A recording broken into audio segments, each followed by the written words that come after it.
Shedeur got on the field. You watching the game, Chad, there's a lot of Shedeur Sanders fans. What did you think of his first outing? Listen, all the talk and the narratives and the storylines and whatever you want to say, sooner or later that ball was about to snap. And that young man we watched in Colorado. This is crazy! Shedeur Sanders didn't just sign a deal, he finalized a flagship endorsement. It's the kind of move that makes analysts revisit assumptions and recalibrate valuations. Nike didn't simply issue a contract, the company put substantial backing behind him and positioned him as a leading figure in its athlete portfolio. The impact is immediate across the sports industry. Shedeur Sanders has reset expectations and changed the competitive field. What I just said about the shoe opportunity that could present itself for Nike, who's a Nike school. And the reason I say Nike is because it's a Nike school. They don't want another brand with the kid wearing them on field, but they get him head to toe, okay? Not just off the field, they can get him head to toe with a signature shoe. If he had that right now, and you mentioned record-breaking Colorado State, Skip, how many eyeballs would have seen that, what did you call it, Michael? Number 2, prime 2. Shedeur Sanders finalized an agreement that forces analysts to revise their projections. Moments earlier, many expected Nike to prioritize other quarterbacks. Instead, Sanders signed and moved to the center of the discussion. The deal signals clear commitment from Nike and resets expectations across the sports business. Speculation has been replaced with a definitive statement about his market position and upcoming campaigns. Shedeur was fantastic last night. I'm rooting for him to succeed in the NFL, but this is a little too much here, right? This is just a little too much. Last night after the game, Nike drops an ad, only a matter of time, with the caption, when you get your opportunity, create your next one. I get what they're doing. They probably hit their social media impressions and engagement goals last night because this went off. But the bottom line is, save this for when he wins a regular season game. This is the kind of stuff why people don't like Shedeur. It's not Shedeur himself. He's a good kid. He's a good role model. He's a good quarterback. But people trying to boost him up like this for a preseason start is why we have issues. Analysts were surprised by the announcement and quickly reassessed prior assumptions that focused on other candidates. Nike did not make a routine addition, it secured a headline athlete. Shedeur Sanders brings national visibility, measurable performance, and a recognized family legacy. For months, some experts claimed he had attention without the depth major brands seek. This agreement signals Nike's conviction in his long-term value and directly challenges that earlier skepticism. Shedeur Sanders for MVP already. Now, let me not take it too far, but it's another example of how quick and fast Nike is with their marketing. Perfect. Shedeur is the perfect athlete to work with. He's unique. He sticks to himself and his family for the most part. He's marketable. He's charismatic. He smiles. All of the above. And Nike is so quick with the timing. They say only a matter of time. Nike reached a different conclusion. The company made a clear commitment, and the commentary that dismissed the possibility is now being revised. The announcement is not the beginning of the story. It is the outcome of a trajectory that has been building for some time. Shedeur Sanders' rise has been unconventional and decisive. He drew sustained attention even when many claimed not to be watching. More than a position on the depth chart, he delivered presence, audience growth, and momentum. In this case, market impact and leadership qualities carried as much weight as traditional metrics, and Nike acted on that assessment. Did y'all see about like the business side of it, like his contract?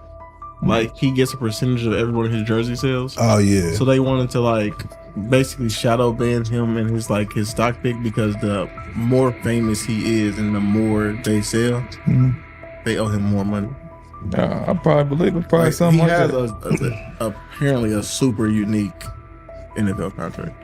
Damn. That's interesting. I would love to see I gotta do that. some more research, but And that Browns fan base, bro, they have been through some shit. They are happy for everything to come their way. So Well, they everybody rocking buying them jerseys. And did y'all see the price of tickets for that preseason game after he announced that he was gonna be the starter? Crazy. Bro, that shit went from $12 to $150. At Colorado, Shedeur Sanders generated consistent national attention through performance, media presence, and high-visibility moments that elevated the program's profile. That positioning aligns with what Nike seeks, not only athletes, but figures who influence culture and drive conversation. The brand signs leaders who can shape markets, athletes whose impact shows up in audience growth, engagement, and partner interest, not just in weekly box scores. Many evaluations missed this broader picture by focusing narrowly on passer ratings and comparisons that failed to capture Sanders' reach and commercial pool. You can't fire the owner because he can't fire himself. Yeah, someone's head's going to roll, unfortunately, in this situation. It's probably Stefanski and Barry. I saw on The Athletic. I don't think that's fair, by the way, Stefanski, that part. I I agree. I was saying the other day on my podcast that Berry should be fired. And I said I wouldn't fire Stefanski, but a couple of people made the point of saying, well, if you fire the GM, you got to give him a chance to hire his own coach, which is fair. That's true. So I would fire Berry. I would hire a new GM. If that GM thinks Kevin Stefanski's a good coach, wants to stick with him. Right. The situation in Cleveland has escalated with the NFL. Sources indicate GM Andrew Berry is prepared to move on from head coach Kevin Stefanski if he refuses to elevate Shedeur Sanders. The Browns are weighing a major quarterback change. Leadership appears to be aligning behind Sanders and pushing for immediate action. This is a high-stakes decision about control and the team's direction. I think it's unfair for me to comment in I guess, maybe on behalf of the industry. All I can say is this, the time that we spent with Shedeur, and what he's done throughout his college career is impressive. He's an impressive young man. He's a really good quarterback. Sometimes, fit comes into play. And I'd also say this, there are 4 more rounds of the draft. And then maybe lastly, it's less about where you get picked and what you do after you get picked. That's really the most important thing. Getting to know him over the course of the spring, he has a ton of resolve. Andrew Berry appears to be at a breaking point. Pressure from fans and within the organization to play Shedeur Sanders is intensifying. Berry is pushing for a move towards Sanders, while head coach Kevin Stefanski remains cautious about altering the depth chart. The divide is clear. One side wants acceleration, the other a measured rollout. The organization is under heavy scrutiny, and the focus has shifted to when, not if, Sanders sees the field. Has the 4th highest odds of any head coach this season to be fired. He's clearly on the hot seat. It's been a discussion for really a couple years now, dating back to last season's 3-win season. And he's always had kind of hot and cold seasons. And now the sports books are saying he's 4th on the list. Number 1 is Mike McDaniel of the Miami Dolphins, Brian Dable of the Giants at 2, Shane Steichen at 3, and there is Kevin Stefanski plus 650 to be fired. This has moved beyond tension to outright stubbornness. Rather than elevating Shedeur Sanders, the staff has chosen Dillon Gabriel. The current depth chart looks less like a forward plan and more like resistance to change. Fans have been clear about who they expect to see, yet the organization keeps delaying. Every week without a real evaluation of Sanders slows development and blurs accountability. Cleveland is choosing a conservative approach when a decisive decision is needed, sending a message of uncertainty to both the locker room and the city. Now being the 3rd-string quarterback for the Cleveland Browns, was that so much was made out of unbelievable. He actually made the team as the 3rd-string quarterback. Like that was a big deal. Like that was somewhat of a surprise to a lot of people. He should have been the first pick in the draft. Kevin Stefanski appears to be doubling down to validate his approach. Despite sustained demand from Browns fans to see Shedeur Sanders reflected in chants, merchandise, and constant discussion, he continues to keep Dillon Gabriel in front on the depth chart. The decision functions as an assertion of control rather than a response to momentum. Even with clear signals from the fan base, Stefanski is staying with Gabriel and delaying a full evaluation of Sanders. It is a deliberate choice to maintain his plan and pacing, not to accelerate change. Cleveland is prioritizing continuity over recalibration, keeping any transition to Sanders on hold. But yeah, I mean, the Browns are in a tough spot. They have wasted. You traded a ton of high draft capital to get Deshaun Watson. You've gotten nothing out of Deshaun Watson and missed an opportunity. Like, who knows who they would have drafted? Now, maybe they would have screwed up those picks and the Browns would still be in bad shape.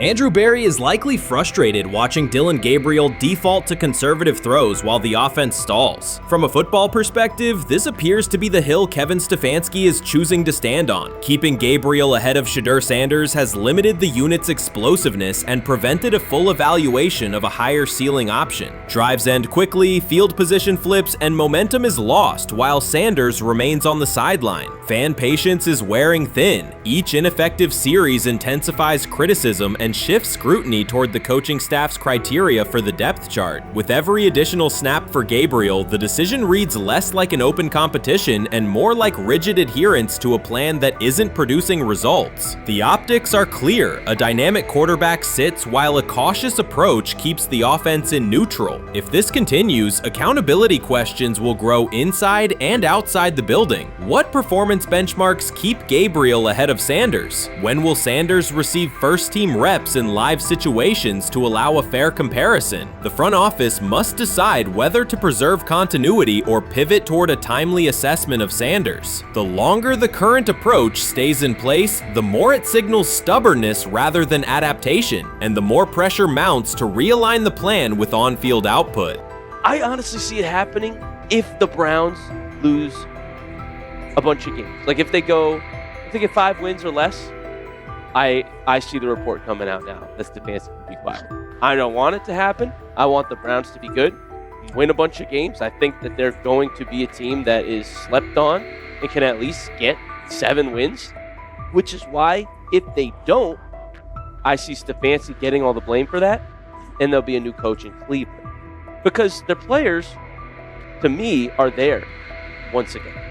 We've talked about the incredible rookie class. The approach in Cleveland lacks consistency. One week, Andrew Berry signals he wants Shedeur Sanders on the field. The next, Dillon Gabriel gets the reps and the plan stays conservative. Through it all, Kevin Stefanski shows limited urgency despite pressure on his job security. Fans are asking for an offense that can push the ball, change field position, and produce points. Instead, the unit leans on short throws and cautious sequencing. Gabriel's play keeps the ceiling low and momentum static, while a full evaluation of Sanders is postponed. The result is growing frustration and a clear disconnect between the front office, coaching staff, and expectations in the stadium.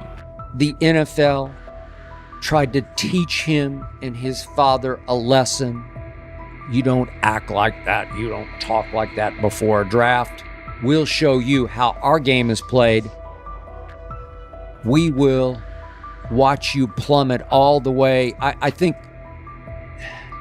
I think he would have gone undrafted except for that owner in Cleveland. And he is the key to everything because he is something of an against-the-grain maverick owner. He's kind of a wannabe Jerry.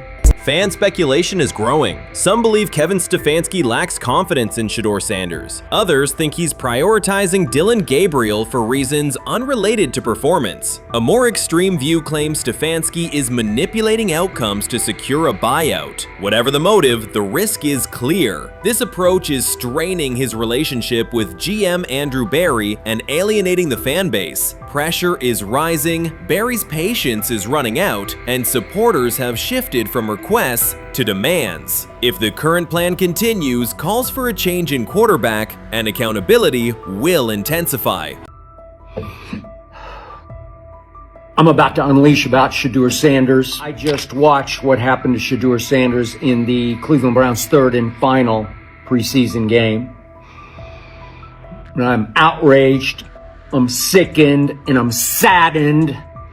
By the way, Shedeur continues to be treated in the National Football League now by those sorry-ass Browns and sorry-ass Kevin Stefanski. The Cleveland Browns are once again mishandling a promising quarterback. Skip Bayless criticized the organization for failing to develop Shedeur Sanders and for misusing his skill set. He argued that the team's decisions are undermining Sanders' progress and turning a major investment into a cautionary example. Bayless pointed to inconsistent usage, questionable play calling, and a lack of clear direction as key issues limiting Sanders. He said the Browns need a defined development plan and stronger support if they expect Sanders to succeed. Skip Bayless delivered a direct, critical assessment this week. After seeing Shedeur Sanders in a Browns uniform, he argued that Cleveland is mishandling the quarterback and undermining his development. Bayless said the team's approach shows poor planning and inadequate support around Sanders. He dismissed excuses about strategy and emphasized the need for better coaching, deployment, and protection. In his view, the Browns are setting themselves up for problems before the season begins unless they establish a clear plan for Sanders. Given the team's recent decisions, his reaction is understandable. Cleveland has a history of inconsistent quarterback development. Shedeur Sanders is a premium prospect, the son of a Hall of Famer, a proven college performer, and a widely recognized figure. The organization should prioritize his reps, protection, and a clear development plan, not place him behind Dillon Gabriel as if he were a secondary option. But I'm going to answer this question by saying Shedeur Sanders. And I'm going to tell you why. I think he's being set up to fail. That's right, I'm going to say it. Okay. Here we are on national television, right? There's been 11 practices, if I remember correctly. He's been starting against, he's been playing against the third unit. He's fourth on the depth chart. And then suddenly you throw him into the start line, and he hasn't had any reps from first team at all. Think about that. So you're just gonna throw him to the wolves like that, huh? I mean, you know, if he had first team snaps in practice. Yet here we are. Cleveland has one of the most publicized prospects and is handling him like a depth piece. The broader issue is the franchise's long record of quarterback instability and inconsistent development. That history colors every move they make. When the Browns draft a quarterback, fans don't anticipate a long-term answer. They brace for another reset. Shedeur Sanders should be treated as a priority, not as an afterthought behind Dillon Gabriel. Let's give him a chance. Let's give him a chance with the play calling. You know you have an offensive line that isn't playing that well. So what do? Why not just play the short game so he can get the ball out of his hands very fast to run a competent goddamn offense? Outside of that, Shedeur has to be better in understanding that the offensive line that you're working with right now is not adequate. Why not allow the players that are competing for a job, in this instance, Shedeur Sanders, to finish off the 2-minute drill? When Browns fans see another quarterback selected, they brace for another setback. The franchise's recent history, from Johnny Manziel's failed stint to the rocky handling of Baker Mayfield, reflects inconsistent development and short-term decision-making. Against that backdrop, Skip Bayless's reaction to Shedeur Sanders on Cleveland's roster was blunt. He argued the team is already mishandling a premium prospect by treating him as a secondary option instead of a centerpiece for the future. Bayless's position is straightforward. Sanders is not just a name, he brings proven college production, leadership traits, and significant visibility that can strengthen both the offense and the organization's broader profile. Burying him on the depth chart behind Dillon Gabriel signals a lack of a clear development plan and wastes early momentum. Instead, Bayless contends, Cleveland should establish a defined pathway. First-team practice reps, protection and personnel tailored to his strengths, deliberate play calling that accelerates processing, and measured in-game opportunities that build confidence and execution. In his view, the Browns need alignment from the front office to the coaching staff to prioritize Sanders' growth. Continuing to treat him like a depth piece risks repeating the same cycle that has undermined previous quarterbacks. Committing to a coherent plan gives Sanders and the franchise a realistic chance to convert potential into sustained performance. I view things as I got time. I got time to be able to grow and mature, and be able to understand the ins and outs of the defenses and be able to get the good insight from the vets in the room. So I look at it as, a plus. And whenever, it's time for me to play. Shedeur Sanders rolled into Browns camp and instantly made the whole practice feel like a recess pickup game. NFL vets suddenly looked like they'd forgotten the playbook and were just trying to keep up. With that being said, I see some balls coming out of Shedeur Sanders at that camp, and I'm like, kind of looks like a guy. Yeah, I'm reading. He can sling it. Ready to I see him, some of the veterans, how they talk to him, mic'd up, see what he's doing in the community. Talking about Njoku there? Njoku, Mike Knapp. Yeah, once you see, different little interactions and things like that, I know he has the talent. We'll see. It'll be a competition that usually brings the best out of guys, especially young guys. So I'm interested to see how that quarterback situation. Right after Shedeur Sanders tightened his cleats and the Browns settled in for what they figured was a routine camp day, the whole vibe tilted sideways. No blazing comet, no UFO touching down at midfield, just a swagger-charged quarterback striding in like he'd crashed the wrong league and thought, yeah, I'll stick around around and run this show. The Browns had no clue what storm was rolling in. You'd expect an NFL team to do a quick scout, maybe pull up a highlight reel or two, but nope. They greeted Shedeur with a shrug, only to watch him seize the field on snap 1 and run the whole operation like a seasoned pro. First and foremost, he's been the best quarterback in camp. Now look, Joe Flacco ain't had many opportunities. There was a whole day I saw he didn't throw the ball at all. Here's my theory on the situation. They already know who's starting in the number 2 is. They already know. Joe Flacco and Shedeur Sanders is already locked up. You're missing the boat, people. You're missing the boat.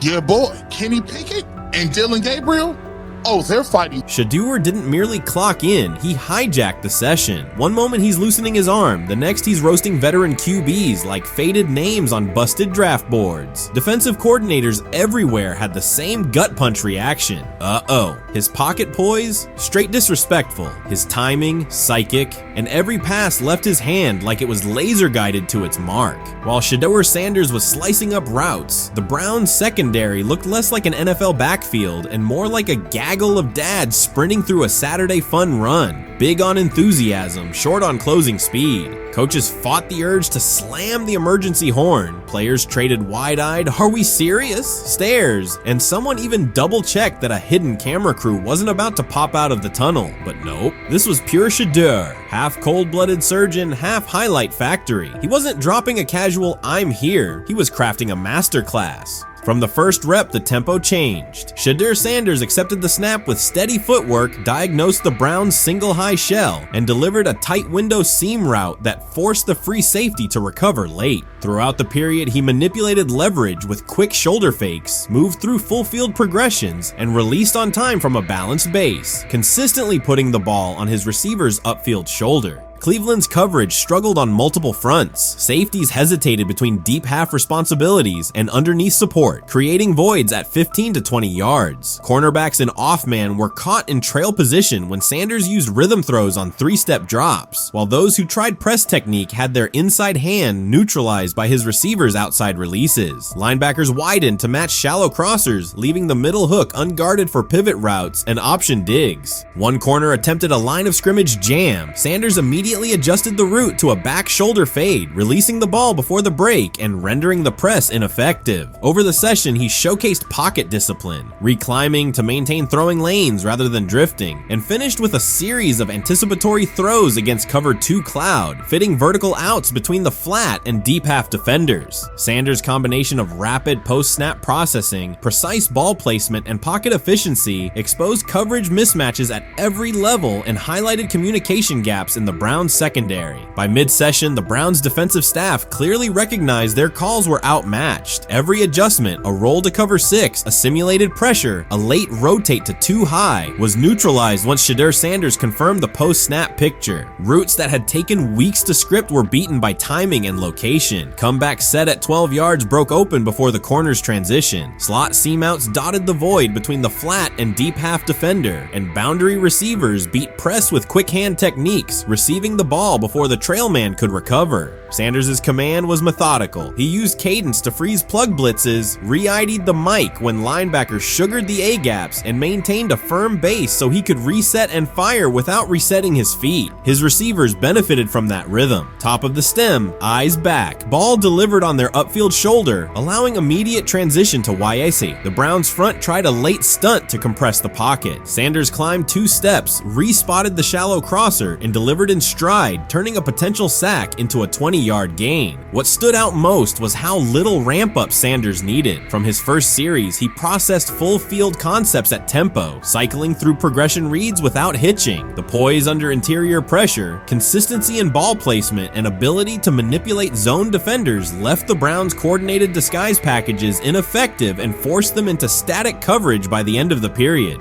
In short, Sanders' efficient mechanics, rapid processing, and anticipatory accuracy rendered Cleveland's defensive game plan ineffective at every level, from pre-snap disguise to post-snap spacing. Imagine there's many people that think Dylan Gabriel's a better quarterback than Shedeur Sanders. I don't care where they were drafted. If the Browns are the one team that thinks that, then I'm going to suspect it's not true. They don't know what listen, they're I doing. every quarterback evaluation for 30 years. Right. I never root against anybody. Yeah. But I'd be surprised if Dylan Gabriel's ever a legitimate starting quarterback for the Cleveland Browns. I'd be surprised. I just don't think. Well, then it is a wasted pick because you took him in the top 100.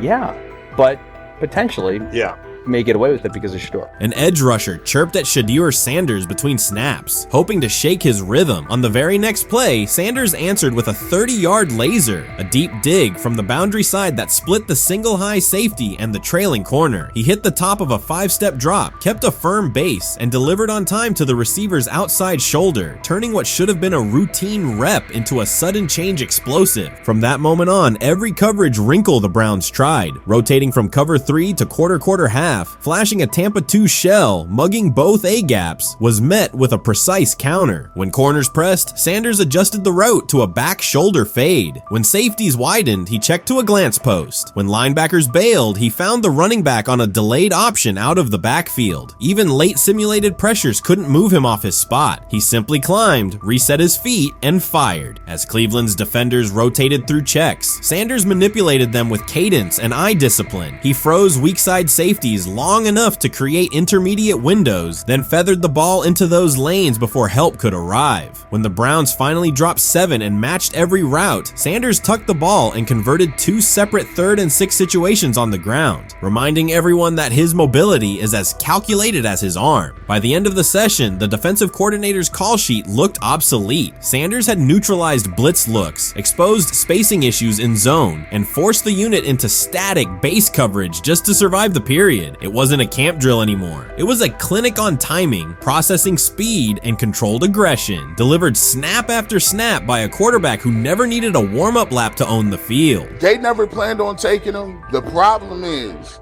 like Ocho Cinco said, you got somebody that has endeared himself to the locker room. And guess what? The difference between him and Tim Tebow, the biggest one, is he can play. He can throw the ball. Tim Tebow running around being an H-back, he can throw the ball. And he's done everything he needs to do. He ain't saying nothing. He ain't rocking the boat. He ain't mad about the reps. He ain't mad about none of that. All the people out there want to see is this, like Tyler said earlier. We want to see what he can do with Jerry Jeudy. That's it. I want to see what he can do with David Njoku. I want to see him with Junkins. I want to see him with the first running backs. If you are cooking, if you are beating down the doors with the 3s and 4s, guess what?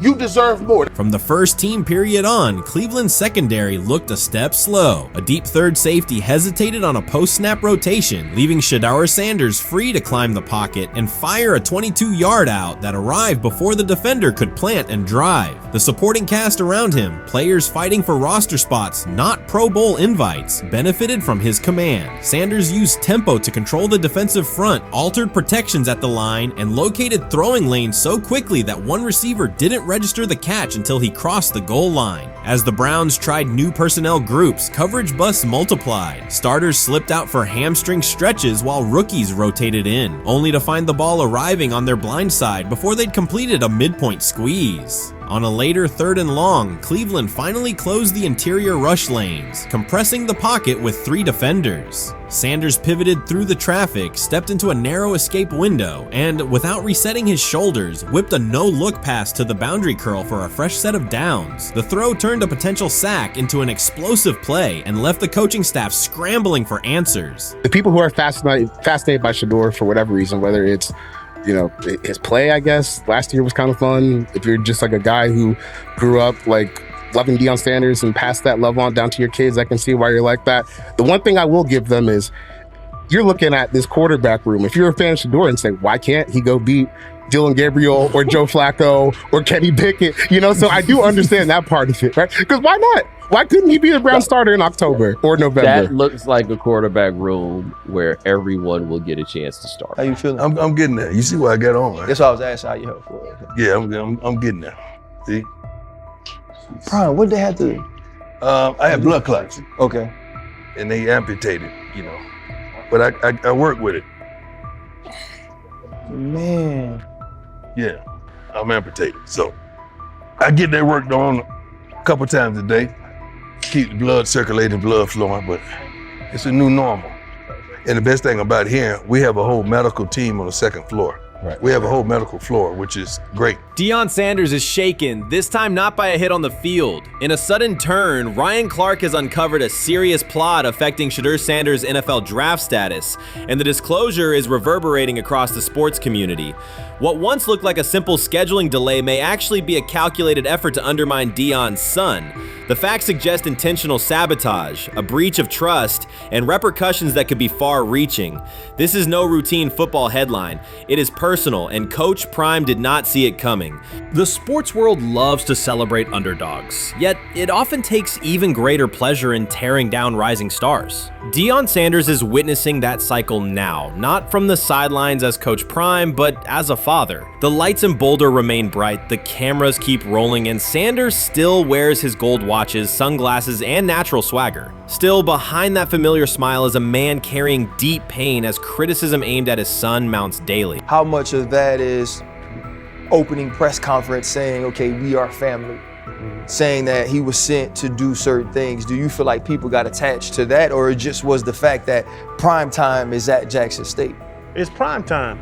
If my son plays cornerback, I want him to be around, in my opinion, the best cornerback ever to touch the field. That's right. If my son played DN, I'd have to talk to you and tell me who's coaching the DNs. That's but right. I was sending my son to play for prime. His pain does not come from critics or losses, but from watching his son, Shedeur Sanders, get pulled into a system where politics outweigh performance. By every metric, arm strength, accuracy, field vision, Shedeur belonged in the top 3 of any NFL mock draft. Defensive coordinators who tried to unsettle him know he never flinches. He owns the unteachable leadership trait that turns strong prospects into franchise cornerstones. Then the narrative shifted. Draft boards that once placed him 2nd or 3rd slid him to 5th, then 12th, and eventually out of the 1st round on some lists. Analysts grew cautious, executives became vague. The statistics stayed strong, and the game film still proved his ability, yet the buzz evaporated. The abrupt silence felt deliberate and wrong. Former NFL safety and respected analyst Ryan Clark then delivered an unfiltered disclosure, not on a scheduled TV segment, but in an unscripted comment. He stated plainly that influential figures inside the league were not overlooking Shedeur Sanders. They were actively holding him back.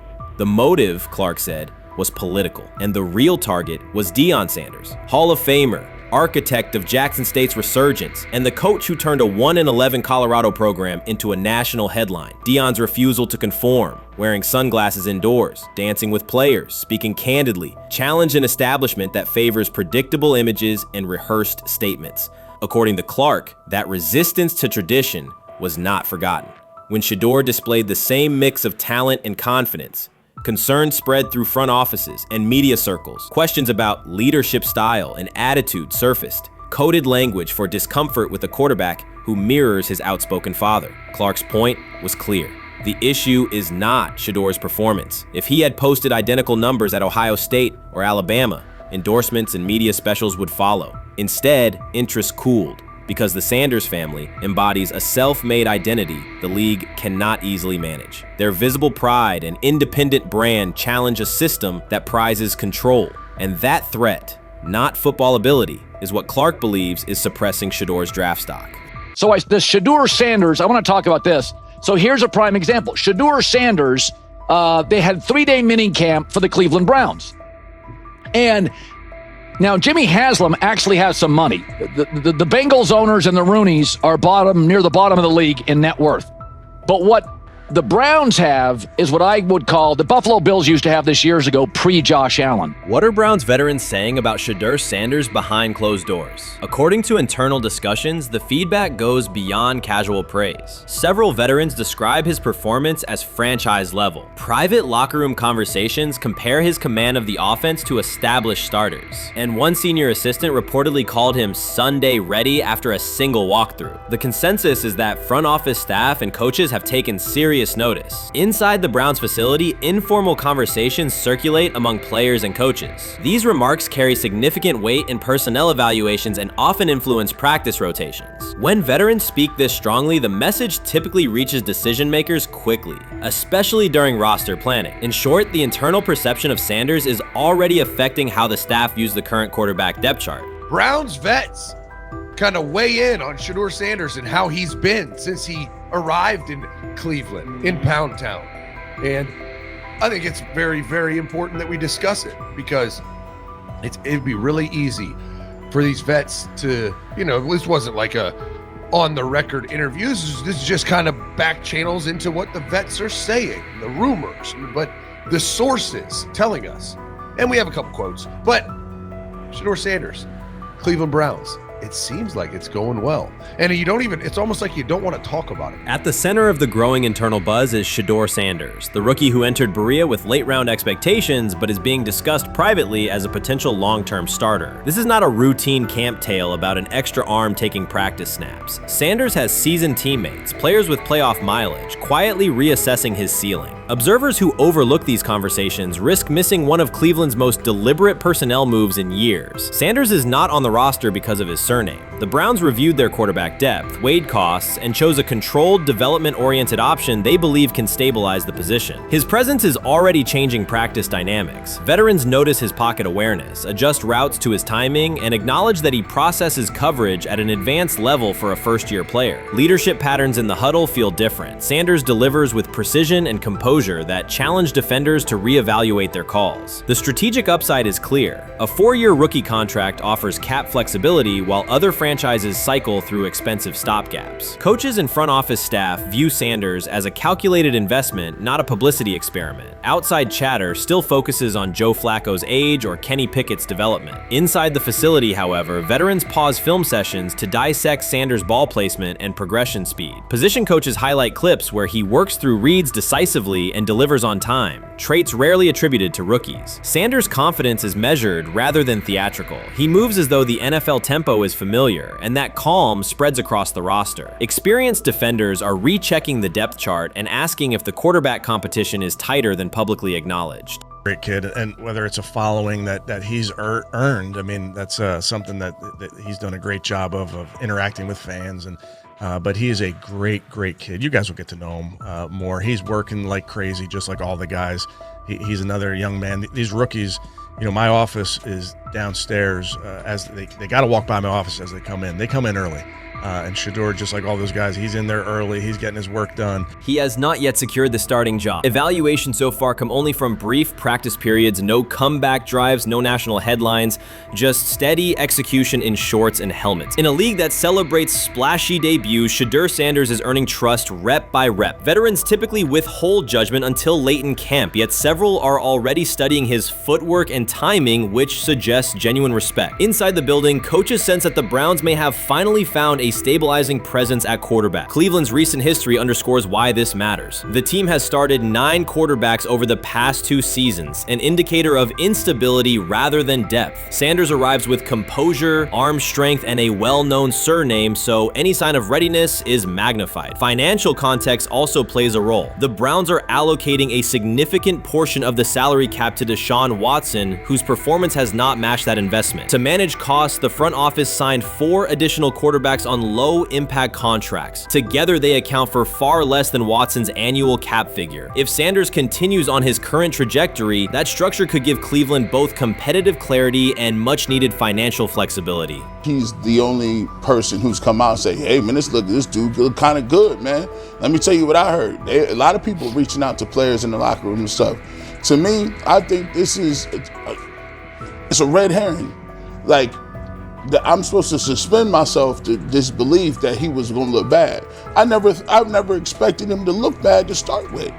The 5th round quarterback stuff, that's involving perceptions, pre-draft analysis, and other teams. Cleveland's veterans have endured every kind of quarterback turmoil, poor reads, major injuries, shaken confidence, and sideline disputes. When a young quarterback like Shedeur Sanders steps in and appears composed rather than overwhelmed, people notice. The attention comes not just from coaches and reporters, but from the linemen and defensive leaders who have watched previous backups struggle. They are not exchanging doubts, they are sharing nods of approval. Sanders demonstrates instinctive pocket awareness, reliable accuracy, and steady poise, qualities that quickly circulate through team conversations. After years of instability under center, the Browns need someone who can remain calm and effective deep into the season. Although expectations have fallen over time, genuine interest is growing. Praise is coming from teammates who rarely commend anyone unless his performance demands it. What do you think is happening in Browns camp? What do you think is going to happen there before I let you go? Lewis? You know, I think it really does. It really does all depend on how Kevin is able to, as it relates to Shedeur, work him in enough. Well, one, Shedeur has to earn the right for Kevin and the staff to have discussions about, hey, we got to get him more reps with the ones and twos.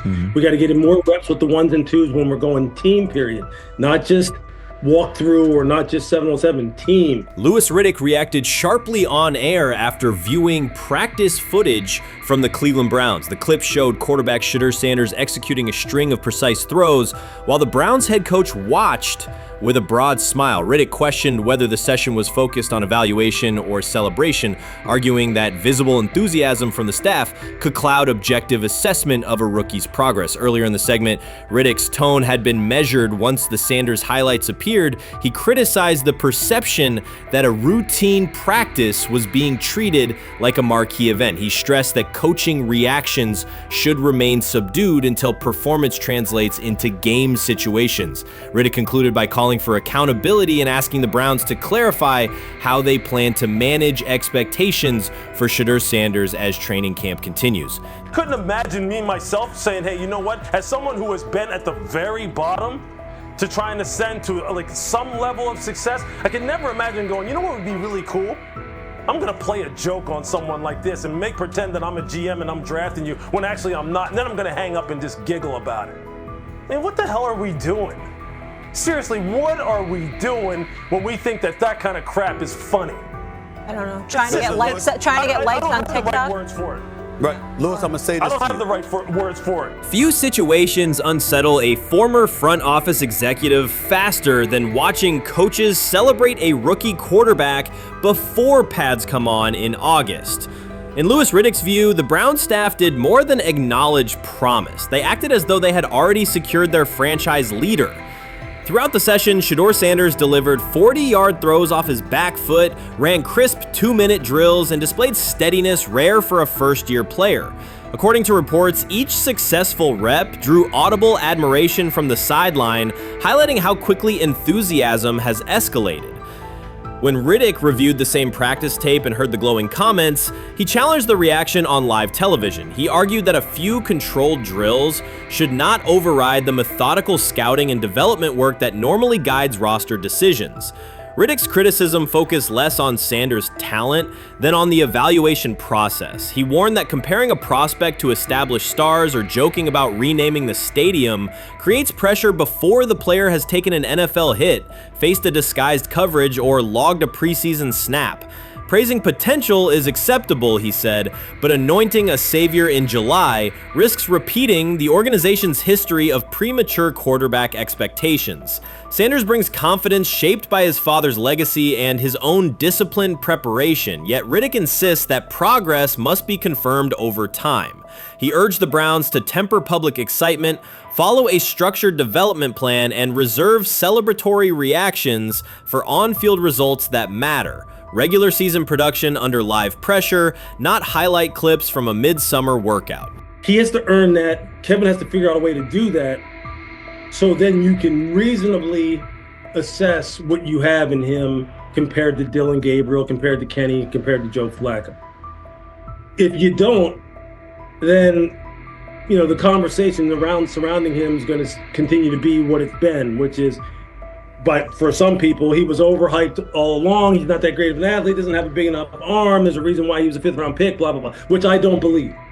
I believe if he is given enough reps, earns enough reps, and then is given enough reps in meaningful situations, he can throw the ball just as good as Joe, if not better, just as good as Kenny, if not better, just as good as Dylan Gabriel. After more than 2 decades in personnel and broadcast analysis, Louis Riddick was dismayed to see a franchise bypass basic evaluation standards after only a series of eye-catching minicamp throws. Reviewing practice footage from Cleveland, he observed Shedeur Sanders drilling 40-yard passes against uncovered receivers and running 2-minute sequences with poise. In Riddick's view, those reps, conducted without pads, contact, or a disguised rush, show arm talent but reveal little about how a rookie handles game pressure. Riddick said the Browns' reaction drifted from objective assessment to outright admiration. Multiple reports indicated coaches were sketching new concepts for Sanders during dinner and referring to dedicated Shedeur packages well before a padded practice. Even the veterans in the quarterback room showed no visible alarm, a sign that staff excitement had already reset the internal depth chart conversation. The analyst emphasized that his concern is not Sanders' skill set. He acknowledged the quarterback's arm strength, footwork, and composure, but rather how quickly the club appears willing to declare him its long-term answer. Riddick cited several past prospects who received similar midsummer acclaim only to stall once real competition began. Given Cleveland's long history of quarterback turnover, he argued the organization should focus on incremental milestones, processing post-snap reads, surviving live pass rushes, and rebounding from mistakes on Sunday afternoons. Riddick urged the Browns to temper expectations and follow a structured development plan so Shedeur Sanders can progress without undue pressure. One coach reportedly admitted he replayed Tuesday's scrimmage film so often that he lost sleep, an anecdote Riddick offered as proof that enthusiasm is already outpacing reality.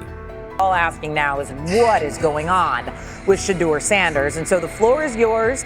Maybe you can make sense of this free fall with what was at one point the top-rated quarterback in this draft class.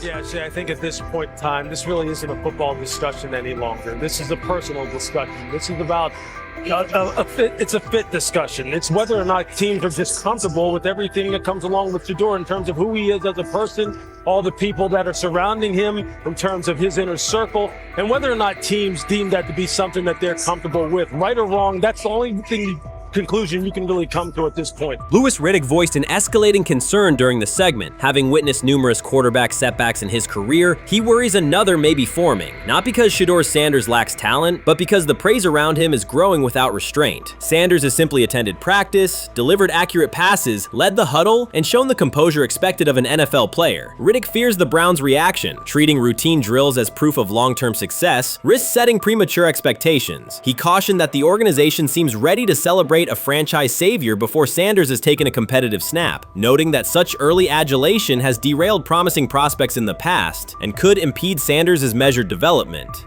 We've got news. Got news. About my Cleveland Browns. We've got an oblique problem. Obliques are big deals, especially when it's your quarterback. Now, he might be fourth on the depth chart, but he was number one in the preseason game last week, and he did a great job. 138 yards, 2 touchdowns. Shedeur Sanders has an oblique injury. That is not good.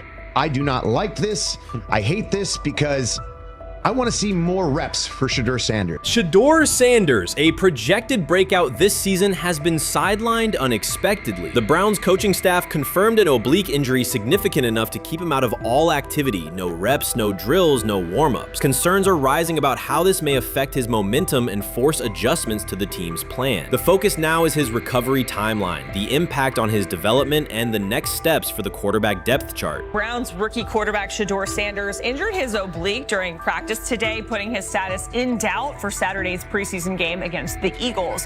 He's the latest quarterback on Cleveland's roster who has dealt with a health issue, joining fellow rookie Dillon Gabriel and Kenny Pickett.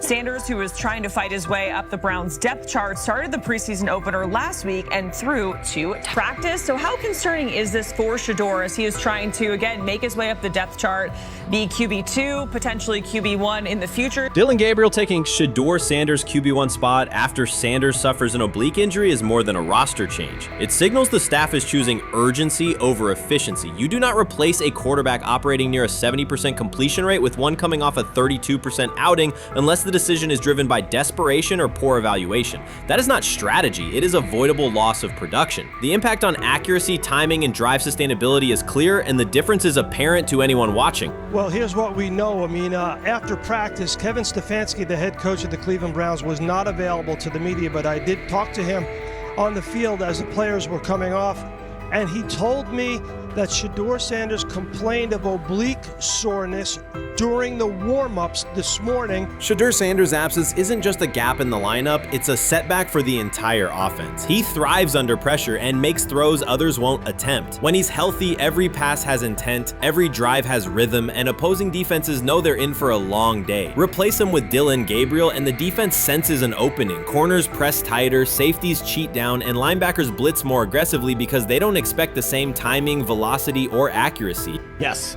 I mean, yeah, I'm a fan.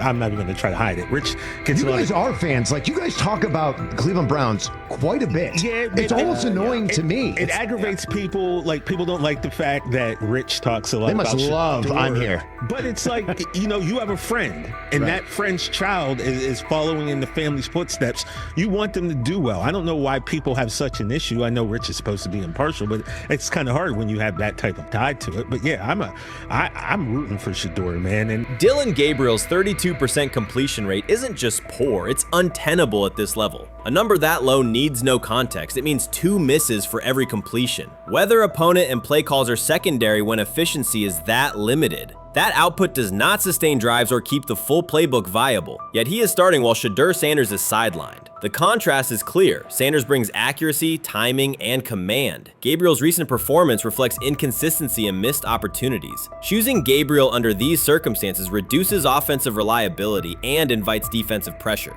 It is a decision that sacrifices efficiency and field position. So it'll be interesting to see what happens with Dillon Gabriel, but to the Shedeur Sanders point, it is unfortunate because I thought he was gaining some momentum. I know the practice that they had before they left for Philly, Daniel Oyefusi reported that he actually took the most reps of all of the quarterbacks. And that was the first time that had happened. It was the first time that he had went ahead of Dillon Gabriel, practicing with the twos, etc. So, like, coming off that stout performance against the Carolina Panthers, he was gaining momentum. If this were a clean evaluation, there would be no debate. Shedeur Sanders is the clear choice. He's accurate, composed, and consistent with a track record of high-level production. Dillon Gabriel remains a question mark, and not the kind that stresses defense. He's the kind that makes coaches consider leaning on the run to limit risk and protect field position. The reality is that injuries create openings for players who haven't earned them. Gabriel has stepped into QB1 while Sanders is out, but that reflects circumstance, not superiority. We don't know the severity of this oblique injury and whether it will even keep him out of Saturday's game against the Eagles. As for moving up the depth chart, I'm the Browns preseason sideline reporter. I was there Friday night when he burst onto the stage and set the NFL world buzzing. And yes, his demeanor was tremendous. His poise was tremendous.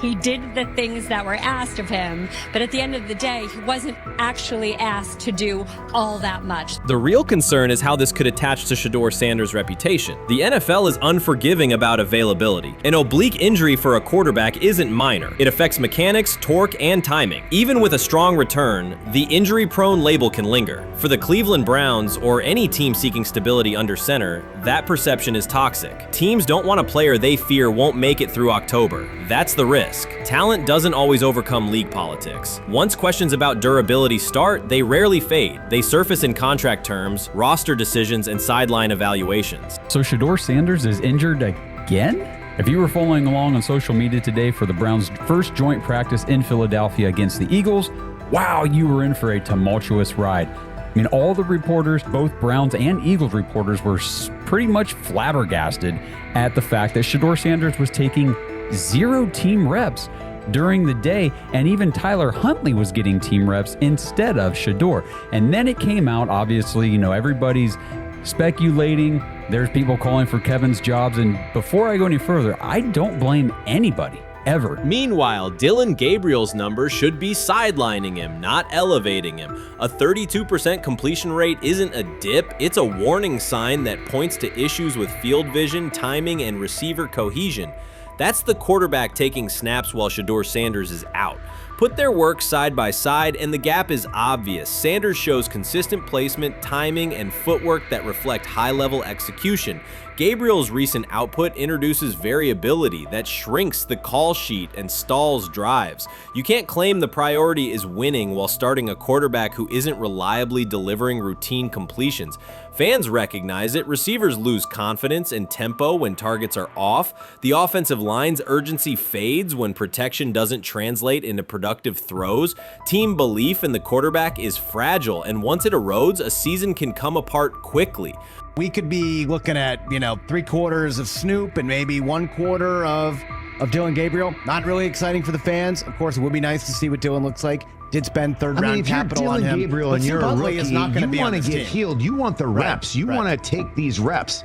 So what do you do to prepare yourself and get ready? Because, man, when rookies get injured, it's like these reps are so valuable. Yeah, sets him back a lot. We do have some video here. Mike Garafolo had some video of Jalen Hurts kind of helping Shedeur use his cart to get off the field here. Shedeur Sanders changes the entire equation. His presence under center keeps defenses honest, keeps teammates engaged, and expands the coaching staff's options. You can call vertical shots, open the playbook, and control the game's tempo. Dillon Gabriel limits that. With him, the playbook narrows, drives stall, and the defense ends up on the field too long trying to compensate. The Cleveland Browns are not in a position to gamble at quarterback. This is a franchise with a difficult history at the position. With Gabriel, the issues are visible from the stands. A 32% completion rate won't jump to 60% with a few extra reps. If anything, it will decline as defenses present looks they would not risk against Shedeur. And that's the core issue. Shedeur Sanders at 80% is still a better quarterback than Dillon Gabriel at his best. That isn't exaggeration, it's the numbers. If Sanders is a 70% passer when healthy, even a drop to 60% keeps him well ahead of where Gabriel is now. Yet the team is rolling with the quarterback who isn't delivering routine completions. Every week Sanders is out, his hold on QB1 loosens. That's the hard truth. The longer Gabriel stays in the role, the more coaches cite continuity and chemistry to cover what's happening on the field. Every throw and every drive has to be a statement, not just to win, but to erase any notion that Gabriel is a legitimate alternative. In the NFL, QB1 isn't handed back because you used to be the best option. You have to take it. Started off with some positive news for Shedeur, and then it kind of just went left real quick. Shedeur got the news early on that if Dillon Gabriel couldn't go, he would get his second straight start in the Saturday preseason game against the Philadelphia Eagles.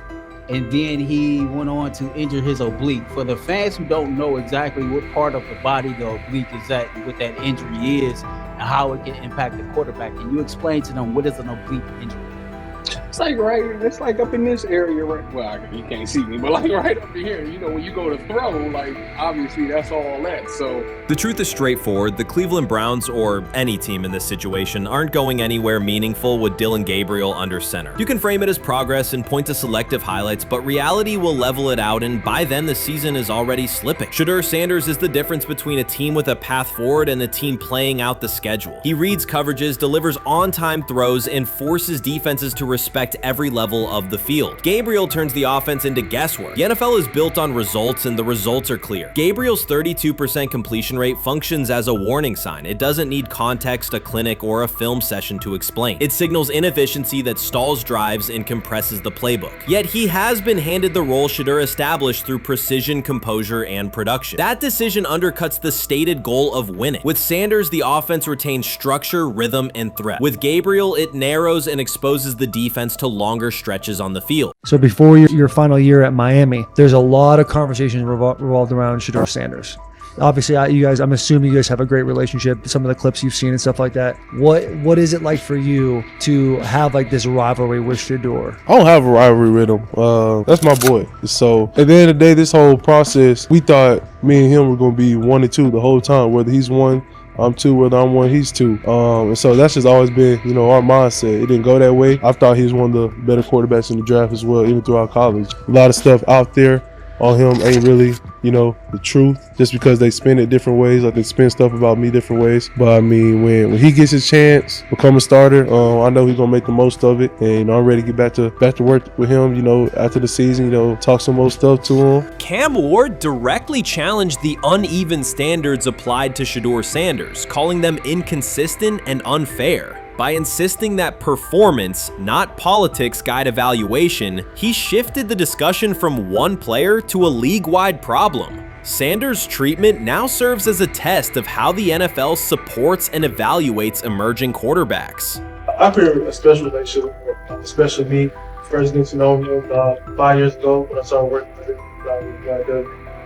But it did surprise me because he's a good quarterback and doesn't get a lot of the credit that he deserves, especially the plays that he made in Colorado. A lot of quarterbacks and coaches are making those plays. And so when he gets this opportunity, I'm pretty sure having soon today that he'll make sure he'll make plays on the field. Cam Ward's public challenge to the treatment of Shedeur Sanders brought the issue into clear view. For months, discussion around Sanders has centered on his profile, major compensation, a prominent Nike deal, and the expectation to stabilize a struggling franchise. Rather than a standard evaluation of a top prospect, he has faced sustained skepticism from analysts, fans, and league voices. Ward's comments underscored that the standards being applied to Sanders diverge from those used with other rookies. By stating it directly, he did more than support another quarterback. He identified a broader problem in how the league responds to young players with significant visibility. The takeaway is direct. Assessments should reflect on-field performance and development, not external narratives. Generational talent. I'm gonna prove him right. I'm gonna prove him right. Don't worry. Oh my God. An article came out today. I'm generational. So I guess it's article versus article. I like that you think that, man. But we all know the truth.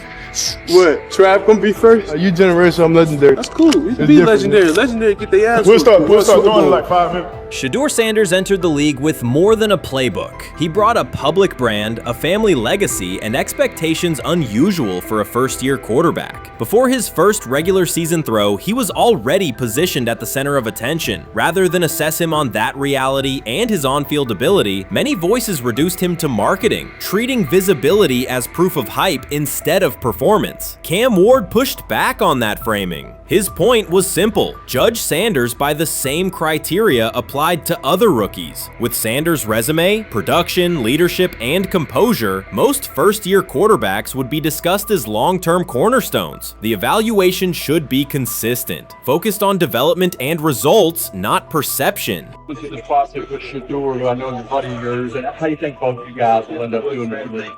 I think we'll both end up being one of the best quarterbacks in the league. I just think the work that me and him are willing to put in, the relationship we have to constantly compete each and every day, to better our craft, for ourselves. I just think it's gonna end up paying off for us in the long run. Do you guys kid each other about who's going first, and how much does that matter to you? Yeah, we play around, we joke around with it. It really don't mean nothing. Draft pick will never mean anything. At the end of the day, you got to show whether you can prove each and every Sunday. You can't just do it 1 year. Disrespect shows up in two patterns. First, Shedeur Sanders is repeatedly framed through his father, Deion Sanders, as if lineage erases his own work. Discussion drifts to pedigree instead of what the film shows. Second, his visibility is treated with suspicion. His audience reach, partnerships, and ability to lift ratings are labeled hype rather than recognized as value. Instead of acknowledging that he drives demand and expands the stage for his team, critics call it an unfair edge. The result is a skewed evaluation. Star power is held against him while on-field production gets pushed aside. The standard should be consistent. Assess the tape and the development, not the last name or the attention it brings. Well, Ward were microfacts. Cam Ward's remarks went beyond defending Shedeur Sanders. They confronted how the league manages star power. The reality is simple. The NFL markets visibility, but resists it when a player doesn't follow the expected script. Rookies are supposed to be quiet, deferential, and grateful for limited leverage. Sanders arrived with leverage, brand reach, major endorsements, and confidence. And that presence was recast as entitlement. Instead of treating those factors as earned advantages, much of the commentary used them to diminish him. Ward called out that contradiction. The same influence the league sells to audiences is criticized when a young player exercises it. His point is a standards problem, not a personality dispute. Evaluate Sanders on his preparation, leadership, and results. Don't penalize him for having a platform or for using the leverage that the modern NFL itself helps create. Now it sounds like the Cleveland Browns are going to all but imprison Shedeur Sanders in the football sense of a very talented rookie quarterback who obviously needs reps, needs an opportunity, and who now, barring some miraculous luck, will not get the opportunity to play in a single real game. I'm sure many around the NFL are celebrating as we speak. They are chuckling about this. Many in the NFL wanted to teach Shedeur and his daddy. Cleveland became the center of the conversation. With Shedeur Sanders attached to a major Nike partnership, the expectation was straightforward. He should be given real game reps. The Browns instead leaned on Joe Flacco as the default choice, treating stability as the safer path while sidelining a quarterback with clear cultural and commercial pull. Each week Sanders didn't see the field, scrutiny grew. Commentary questioned the value of his contract environment and relevance, and fan debate shifted from development to doubt. That wasn't measured evaluation. It was a delay framed as prudence that eroded confidence in the process. Cam Ward reset the terms of the debate. He pointed to an uneven standard. When veterans or other young players secure significant endorsements, it's considered smart business. When Sanders does it at scale, it's recast as ego or hype. Even the scope of his off-field agreements became ammunition against him rather than evidence of market demand. Ward's position is simple: use one standard. Assess Sanders on preparation, decision-making, and progression, not on discomfort with his platform. Treat visibility as an asset, not a disqualifier. The issue isn't attitude or branding, it's the consistency of the evaluation. Ward called it directly. The treatment has been unequal, and it should be corrected by aligning opportunity with performance criteria. Fans need to recognize there's not a team in the league he'd start for. Not one. That's not ridiculous, that's not unfair, that's not a vast conspiracy. Shedeur Sanders fans are Angel Reese fans. They're just fair weather fans who don't really give a fuck about the sport. Most of them are just Dion fucking groupies that followed him when he went to fucking Colorado, just like Angel Reese's fans had never watched basketball prior to her playing at LSU, and they followed her to the WNBA and don't know shit about the sport. That's it. Now Dion fucking groupies are running around acting like, oh, this is payback to his dad. The timing is pivotal. Shedeur Sanders isn't trying to blend into the league's background. He's shaping the agenda. He drives debate segments, fuels short-form highlights, and moves merchandise at a pace most rookies never approach. By the metrics that define modern attention, he is the draw. Yet, a segment of observers continues to undercut him, not because of shortcomings on tape, but because of discomfort with how prominent he already is. Cam Ward put words to what many could see. Coverage around Sanders has been filtered through reaction to his visibility, rather than a clear read of his performance and growth. The market has already weighed in. Demand is real, not manufactured. Nike's record-level rookie endorsement aligned with that reality, signaling long-term value and cultural reach. This exposes a core contradiction. The NFL depends on star power to sell tickets, fill stadiums, and boost ratings, but it resists stars who set terms on their own. Visibility is celebrated until a player exercises it. The fix is straightforward. Apply one standard. Evaluate Sanders on preparation, decision-making, and results, and treat his platform as the asset it is. If the league benefits from his presence, its evaluation practices should reflect that same reality, consistently and without penalty for scale. Shedeur Sanders does not depend on league promotion. He established his platform before the NFL and continues to expand it on his own terms. That autonomy challenges the status quo. Cam Ward's support was more than a defense of a teammate. It was a warning that if the league holds to outdated expectations, it risks falling behind the very players who drive audience attention and revenue. Claims that Sanders lacks real popularity ignore measurable facts. A large, active following, consistent merchandise demand, and sustained coverage across major outlets. Doubts about his standing as a quarterback overlook his college production and growth indicators. The pattern is familiar. Efforts to minimize him increase his reach. Each skeptical headline widens the spotlight, and each dismissive take creates more engagement. You cannot reduce a player built for visibility by arguing he should be less visible. The practical outcome is the opposite. Scrutiny becomes signal. Sanders is not merely enduring criticism, he is turning it into momentum, converting attention into leverage on and off the field.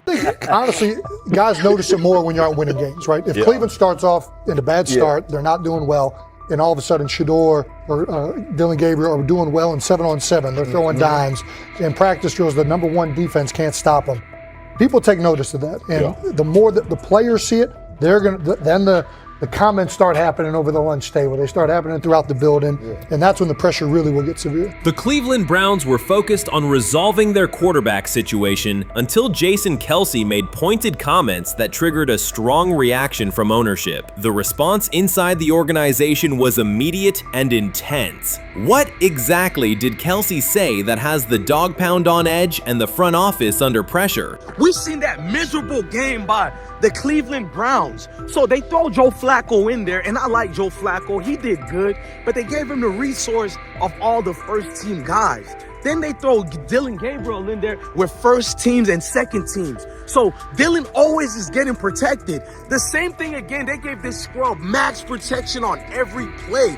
Yeah, he completed some passes, but let's talk about his mistakes. He's still inconsistent with his throws, but he at least had max protection. The Cleveland Browns continue to be defined by inconsistency and avoidable setbacks. Even as fans hoped the organization had turned a corner, Jason Kelce, fresh off retirement, offered a direct critique that reignited doubts about the team's direction. His remarks implied the franchise's structure and decision-making remain unstable and recent progress may not hold. The takeaway for leadership is straightforward. Identify core issues, align on a coherent plan, and execute with discipline. For supporters, it's another sign that the problems run deeper than a single season. They throw Shedeur Sanders in there with the lowest cab drivers you couldn't even get on 5th Street.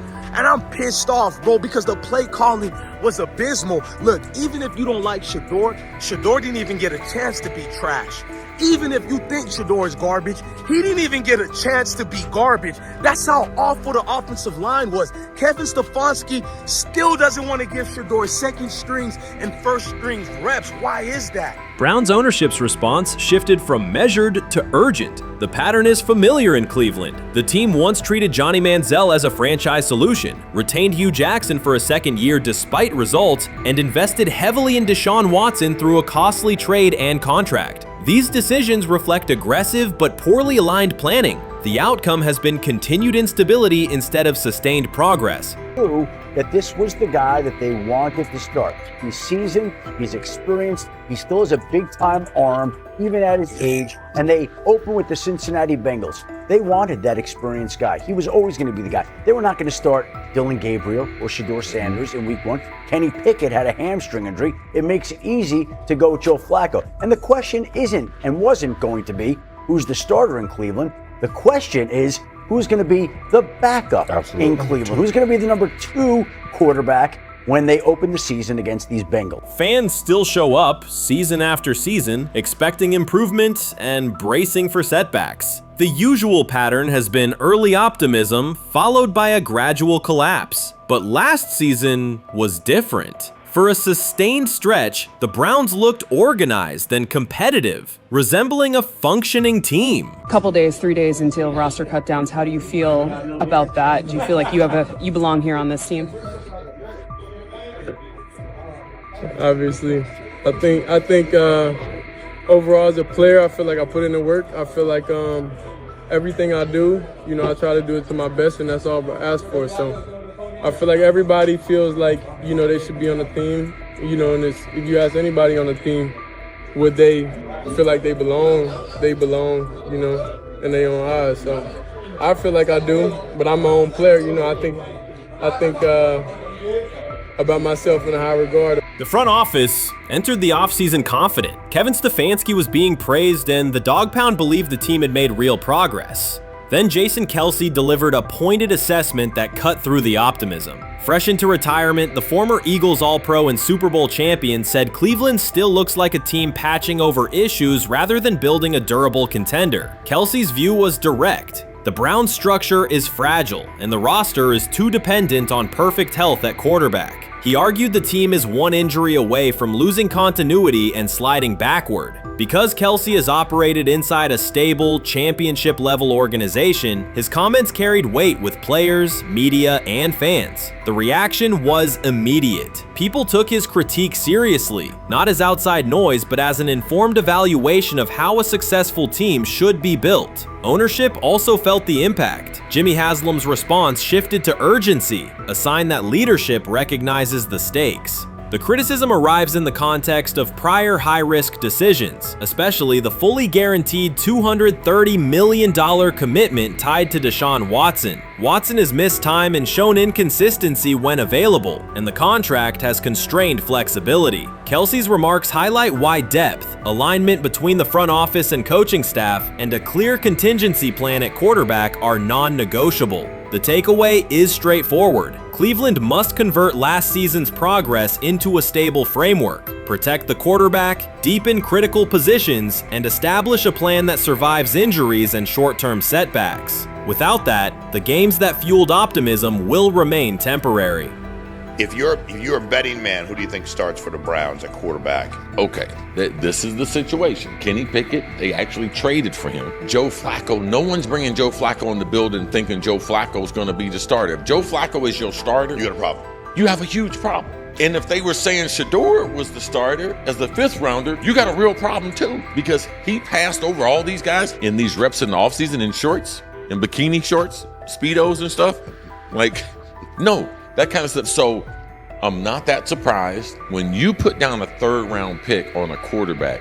You do believe he has a certain skill set. Jason Kelce stated the obvious. Cleveland committed to a quarterback who hasn't played at an elite level in years, and Joe Flacco's playoff run didn't change the long-term outlook. Ownership appeared more upset that the criticism was public than by the substance of the critique. Many fans agreed. They've seen this pattern before. Rosters age, injuries are inevitable, and when a single contract dominates the cap, one setback at quarterback can undermine the entire season. Kelce's broader point was about structure. The Browns prioritized the high-cost, uncertain starter over depth and contingency. The late-season surge masked issues that remain: limited cap flexibility, thin depth at key positions, and an offense that lacks a credible plan B. Fans recognize how quickly a strong defense can decline with injuries, and how an offense without redundancy stalls. The AFC North raises the stakes. Baltimore with Lamar Jackson sustains a top standard. Cincinnati with Joe Burrow returns to contention when healthy. Pittsburgh rarely slips below .500 under Mike Tomlin and wins with defense and consistency. In that environment, Cleveland can't rely on perfect health or peak form from one player. The path forward is clear. Diversify cap allocation, reinforce the offensive line and receiver depth, carry a legitimate backup plan at quarterback, and install a scheme that functions regardless of who is under center.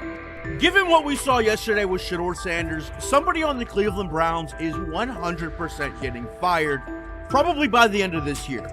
The person who's probably going to end up getting fired is Kevin Stefanski, because I know that he didn't want Shedeur Sanders on the team. It was Andrew Berry who made that pick. You can't really go against your GM. Bad things happen in this situation. But Shedeur Sanders is not without fault for what we saw yesterday. This is the play that we saw yesterday that has the internet just exploding, where Shedeur Sanders took like a 24-yard sack. Half of the internet is saying that this is all Kevin Stefanski's fault. Cleveland showed progress last season, but the underlying concerns remain. Jason Kelce highlighted them directly. The Browns' long-term plan is fragile, cap-constrained, and overly dependent on perfect health at quarterback. His comments focused attention on structural issues, roster depth, continuity in coaching, and a sustainable offensive approach, rather than a single hot streak. That criticism resonated because it reflected what many around the league already see. Ownership's reaction underscored the sensitivity. Jimmy Haslam has presided over frequent coaching and quarterback changes, and external scrutiny carries weight when it comes from a respected veteran with championship experience. Kelce's remarks reinforce that last year's Joe Flacco stretch was a short-term solution, not a foundation. The team still needs a durable plan that can withstand injuries and inconsistency. The practical takeaway is clear: stabilize the system, diversify cap usage, and build depth at key positions so the offense functions regardless of who is under center. That includes a coherent development pathway for younger talent such as Shedeur Sanders, with defined practice reps, protection, and scheme alignment. Kelce didn't say anything outrageous. He articulated the gap between a brief surge and a credible long-term contender. I have the faith of a mustard seed.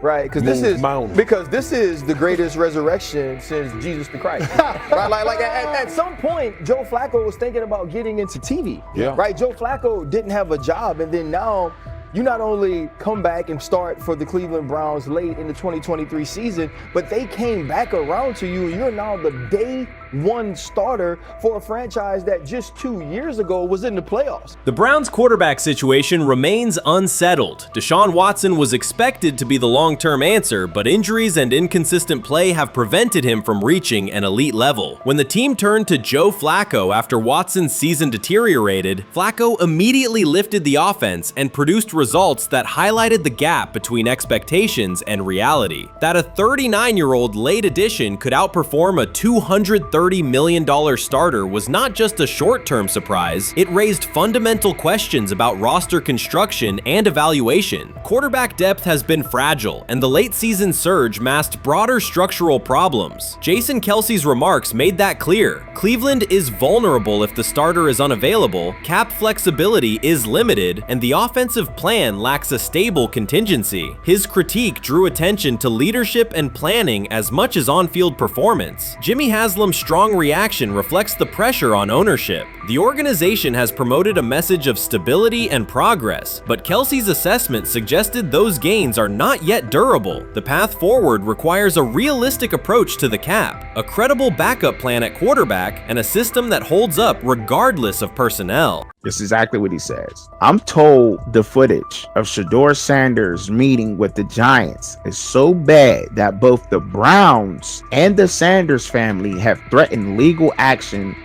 if it is published. The New York Giants have released audio from their draft interview with Shedeur Sanders, and the disclosure has drawn intense public reaction. Fans want to know whether Sanders made critical remarks and why the Giants shared material that should have remained confidential. The situation revolves around an open microphone, contentious comments, and the broader implications of the leak. The New York Giants published a brief, edited segment from their interview with Shedeur Sanders and withheld the remaining footage. Observers are debating whether this was a strategic public relations decision or an attempt to discredit him. The team has offered no additional explanation, and many fans view the limited release as inadequate and potentially misleading. They are demanding full transparency and accusing the organization of orchestrating a negative narrative. While criticism of Sanders is vocal, his supporters are responding with equal intensity. There was another team that he sat down with. What do you mean it didn't go well after that? So, he was pissed that they did that to him. They did that to him. He counter-confronted the them. same thing they do to every other quarterback prospect. They did that to him. They slide in a mistake to see if you catch it. Right. And so because you're the quarterback. But he didn't take it as a correction. He took it as like he got pissed off. Yeah, and it's like so here's another one. So another one was, he throws a bad interception, and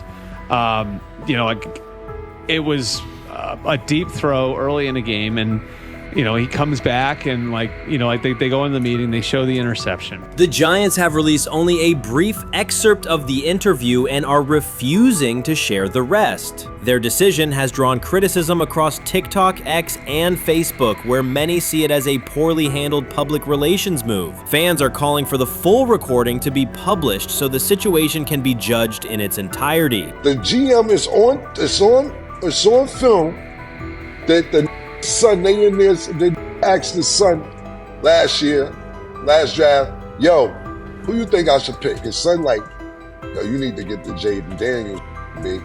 This is what his son, it's on tape. You should go Jaden Daniels. He laughing at his son. And all right, cool, get Jaden Daniels. I don't even know how that tape got out.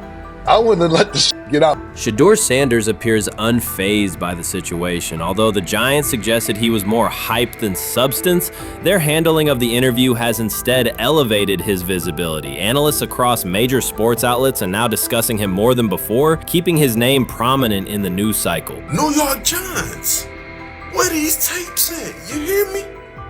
Because if Shedeur Sanders was so unprofessional, y'all would have leaked the tapes for the whole world could see, right? Cause understand, it's a lot of he say, she say. But one thing I do know, as a young black man growing up in this world, being straightforward and not sugarcoating anything. The Giants' PR team appears to reject Sanders' family connection outright, a decision many view as unprofessional and lacking nuance. Internal discussions seem to have dismissed quarterbacks with prominent relatives as poor fits for the organization, revealing limited awareness of public perception. The response was swift. A single edited clip ignited widespread debate on social media, with fans asking why essential segments were held back and what the team might be hiding. Critics argue that if the full interview contains nothing damaging, the club should release it in its entirety. Online discussion intensified immediately and continues to gain momentum. What they do during the film and the combine and the meetings is teams will install mistakes intentionally planted in the install, and they want you to catch them. Shedeur didn't, and when a coach called him out, once again, it didn't sit well. It's like, bro, there's not many teams needing quarterbacks, especially since Pittsburgh appears to have a deal with Aaron Rodgers and Tennessee's getting Kale Moore. The Giants' decision to withhold the full interview has produced an unintended result. Instead of diminishing interest in Shedeur Sanders, it has intensified it. Media outlets and analysts are now examining every on-field rep, press comment, and public appearance as evidence of how he conducts himself under scrutiny. Each throw, adjustment, and answer is tracked and evaluated against league standards, reinforcing the view that he remains composed and professional. Many fans contend that the organization has misrepresented Sanders and suggest the issue may stem from the Giants' view of his father, Deion Sanders. They see the partial release as an attempt to raise doubts about his character by association. That perception has only made his profile more compelling. The discussion has shifted from whether he deserves a high draft position to how effectively he withstands sustained pressure. Sanders is now regarded not just as a talented prospect, but as a symbol of resilience, central to debates about transparency and organizational strategy. Even if the Giants eventually provide more context, the visibility they have created for him is unlikely to fade. The most fun yet the most difficult thing I cover and we cover all year long is not games, it's the NFL draft. Because I've said this many times, you get lied to for a month to 2 months up to it. And so often during the draft, and every few drafts, there's a guy that really falls, precipitously falls. This year it was Shedeur Sanders, it's been Aaron Rodgers, it's been Dan Marino. Every few years somebody falls a lot. And so, but those stories don't come out until like the fall. Criticism of Shedeur Sanders from within the Giants organization has become increasingly public. Team communications appear focused on casting him as an overhyped prospect, whose character should be questioned,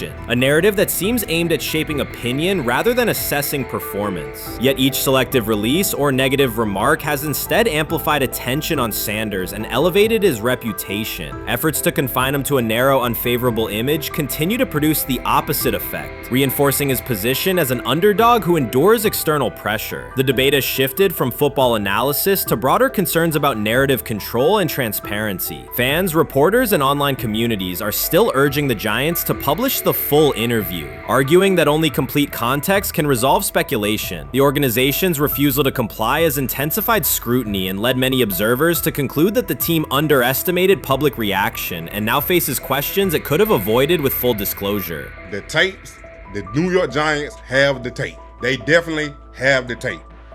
It's confirmation that they had the tape.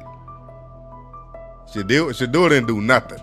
It's what they saying he did. I'm gonna tell you what these mixed reaction right here.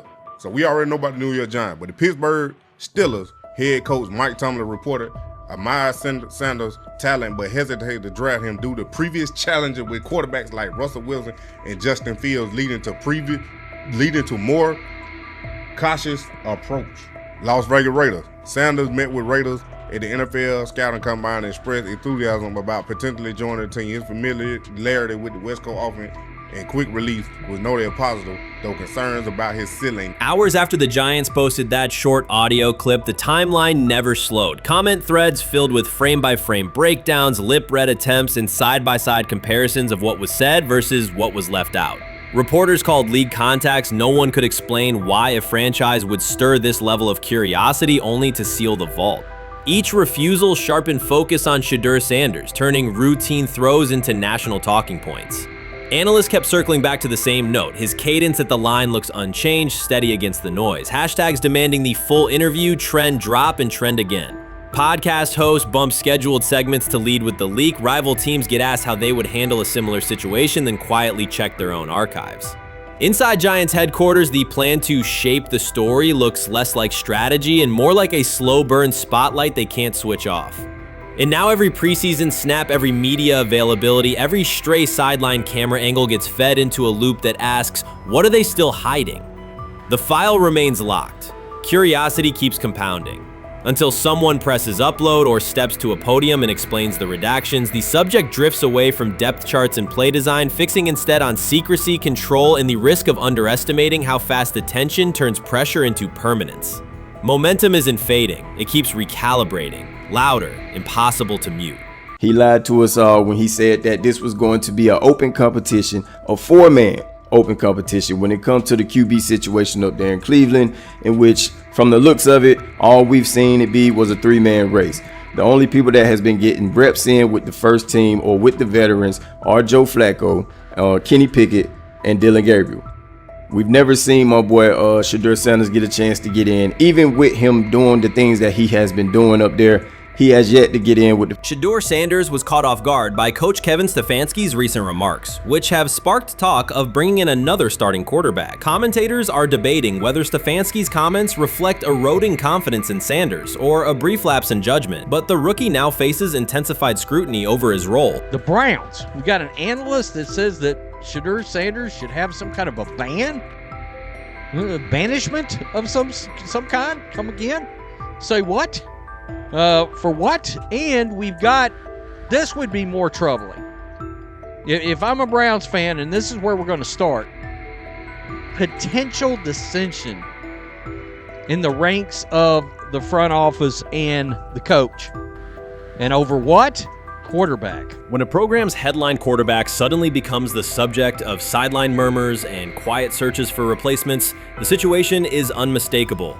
It's a breach of trust. Shedeur Sanders, the passer who put Colorado back in national conversations with his production and profile, has just received a clear message that his job security is in question. Coach Kevin, the assistant previously considered to be in Sanders' corner, made remarks that ignited speculation about changing quarterbacks. Fans, analysts, and even Deion Sanders are now reassessing the team's unity and its true plan for the position. The comment was no accident. It was a deliberate signal that the staff may soon elevate a backup. For perspective, Shedeur Sanders did not step into ideal conditions last season. He was sacked so often that Colorado could have dedicated a locker to every opposing edge rusher who reached him. Could I possibly go to bat for Kevin Stefanski as a great head coach? No, I couldn't. Could you go at bat against him, saying he's a horrible head coach? No, I can't. I think that's why we fall in the middle. I think that's why in a lot of these discussions, and that's why a lot of the rankings, you see him right now in that 15 to 20 range, somewhere in that middle pack of NFL head coaches. I've said earlier, Kevin Stefanski has already been given more head coaches than any coach I've ever seen in Cleveland.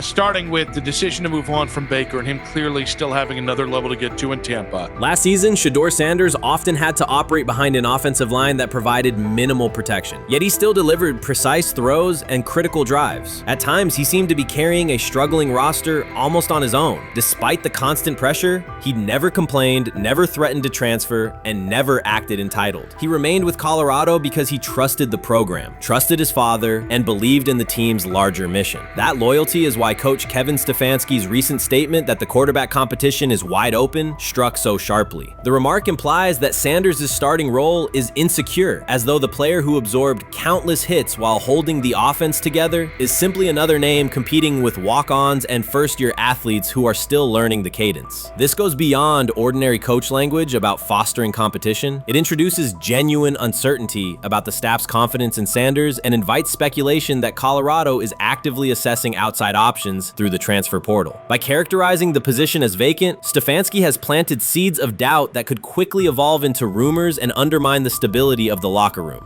I'm sorry, but when it comes to quarterback, I'm going to defer to my head coach, generally speaking, especially one with Stefanski's track record and how he's viewed across the league.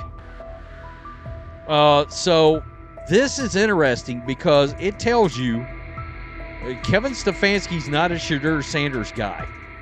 And it also tells us who made these picks. Exactly.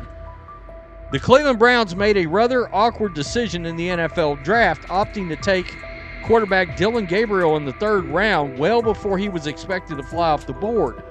Then 2 rounds later, the Browns took fellow quarterback Shedeur Sanders. So what exactly is going on? Discussion has begun about whether Colorado is actively evaluating another quarterback and preparing for life after Shedeur Sanders. Analysts are debating whether Coach Kevin's move is calculated strategy or a misstep that jeopardizes team stability. Sanders remains a top NFL prospect, Deion Sanders' son, and the program's public face. His highlights dominate social media and his jerseys outsell the team's victories. Yet he is once again being asked to reaffirm his position. The issue is more than routine roster management. It intersects with the family dynamics that shape the program.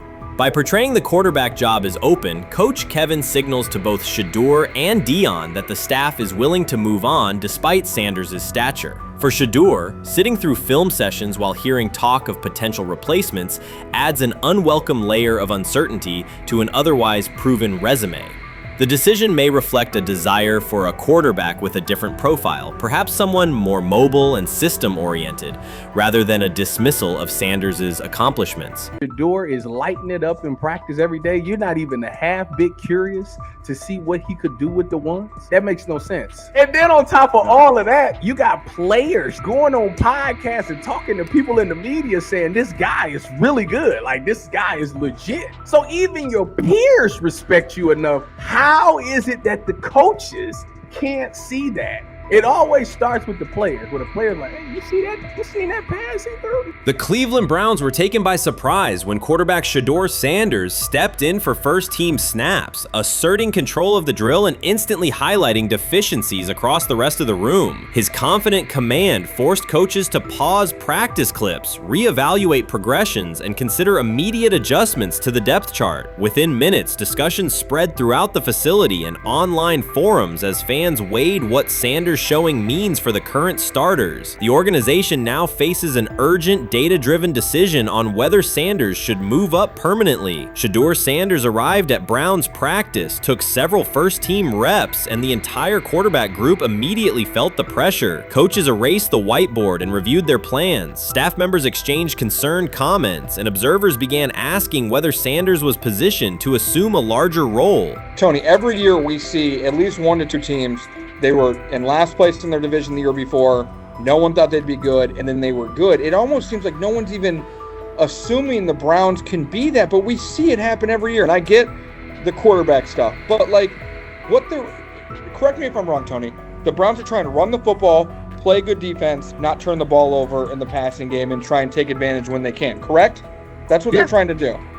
That was the 2020 offense. The Cleveland Browns are still searching for stability at quarterback. Deshaun Watson is yet to deliver consistent starter-level production that justifies his contract, and each game renews doubts about whether he can regain peak form. Behind him, rookie Dorian Thompson-Robinson shows promise but remains inexperienced and unpolished. Coaches are evaluating alternatives each week and may need to adjust the depth chart if progress stalls. The roster around them is built to contend now, so ongoing uncertainty under center is increasingly costly. As we talk about, we do believe in best player available. We do believe in positional value, and we didn't necessarily expect him to be available in the in the 5th round, and so we love adding competition to every position room and adding him to compete with the guys that are already in there. We felt like that was the appropriate thing to do. The Browns quarterback group is unsettled. Deshaun Watson has yet to provide the reliable, high-level play his contract demands, while rookie Dorian Thompson-Robinson remains promising but unpolished. Depth behind them consists mostly of veterans whose experience lies more in holding clipboards than leading offenses. The coaching staff needs an immediate answer, not a 3-year development project. Shedeur Sanders enters as that potential solution. At Colorado, he passed for more than 3,200 yards despite working behind one of college football's poorest offensive lines, consistently demonstrating poise, quick processing, and accurate ball placement under heavy pressure. Film shows steady reads and disciplined footwork, traits that offset concerns that his profile is built on family name or media attention. Cleveland viewed the signing as a low-risk, high-reward move. Early in camp, Sanders received a handful of first-team snaps intended merely as an evaluation. Those plays quickly changed practice tempo. The ball came out on time, receivers hit their landmarks, and the defense struggled to adjust. Coaches immediately expanded the review using phrases such as evaluate every option, an indication that the depth chart was no longer fixed. Watson sensed the scrutiny. Thompson Robinson increased his urgency. Within minutes, competition in the quarterback room intensified. Sanders repeated that performance in subsequent sessions. His footwork remained clean, progression sharp, and throws firm and precise. Each strong rep forced staff to reassess the plan to keep him buried on the developmental track. The broader context magnifies the pressure. Cleveland's roster is built to contend now. Fans are weary of quarterback turnover, and the front office cannot afford another costly misstep under center. Around the league, rookie passers rarely wait multiple seasons anymore. Joe Burrow, Justin Herbert, CJ Stroud, and even late pick Brock Purdy established that precedent. If Watson opens the regular season and struggles, public calls for Sanders will grow, especially if the rookie flashes in preseason. Alternatively, another team could attempt to acquire him if Cleveland hesitates to elevate his role. Each scenario underscores the same reality. Sanders' emergence has turned a routine camp evaluation into a critical decision point for the franchise.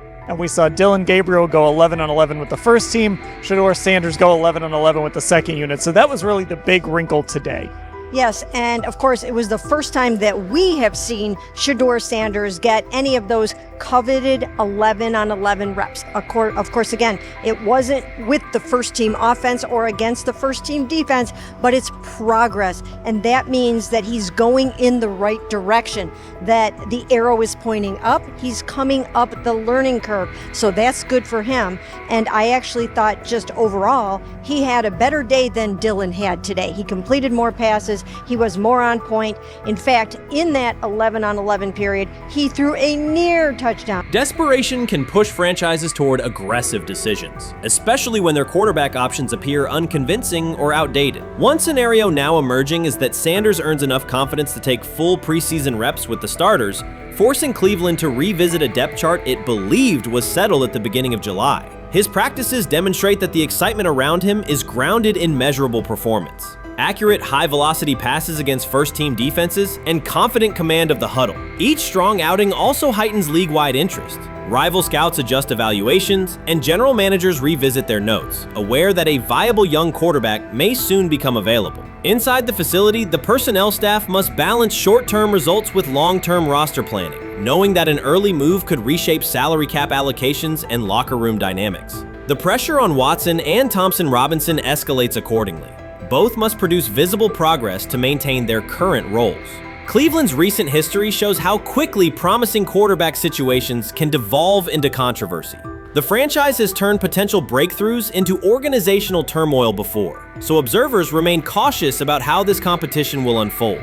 Many observers declared Deion Sanders was finished. They argued that his public style attracted unnecessary attention, that his health had deteriorated too far, and that his coaching career was approaching an abrupt conclusion. They misread his resolve. When speculation intensified, Sanders did not schedule a press conference or issue a formal statement. Instead, he released a short video recorded at his Texas home, walking alongside recording artist Lil Wayne. The footage established two facts. Although Sanders still walks with a limp, he remains active, and he intends to return to the sideline. Reports from USA Today and ESPN confirm that Sanders had temporarily left Colorado to recover from a significant, undisclosed medical condition. He lost 14 pounds and missed several summer practices, leading to widespread debate about his future. Unofficial sources suggested complications related to previous blood clot issues, but no official diagnosis was provided. Throughout Sanders' absence, numerous media outlets framed his situation in crisis language, frequently questioning whether he would coach again. By comparison, when coaches such as Lincoln Riley paused their duties for health or family reasons, coverage emphasized understanding and patience, an imbalance that reflects a common difference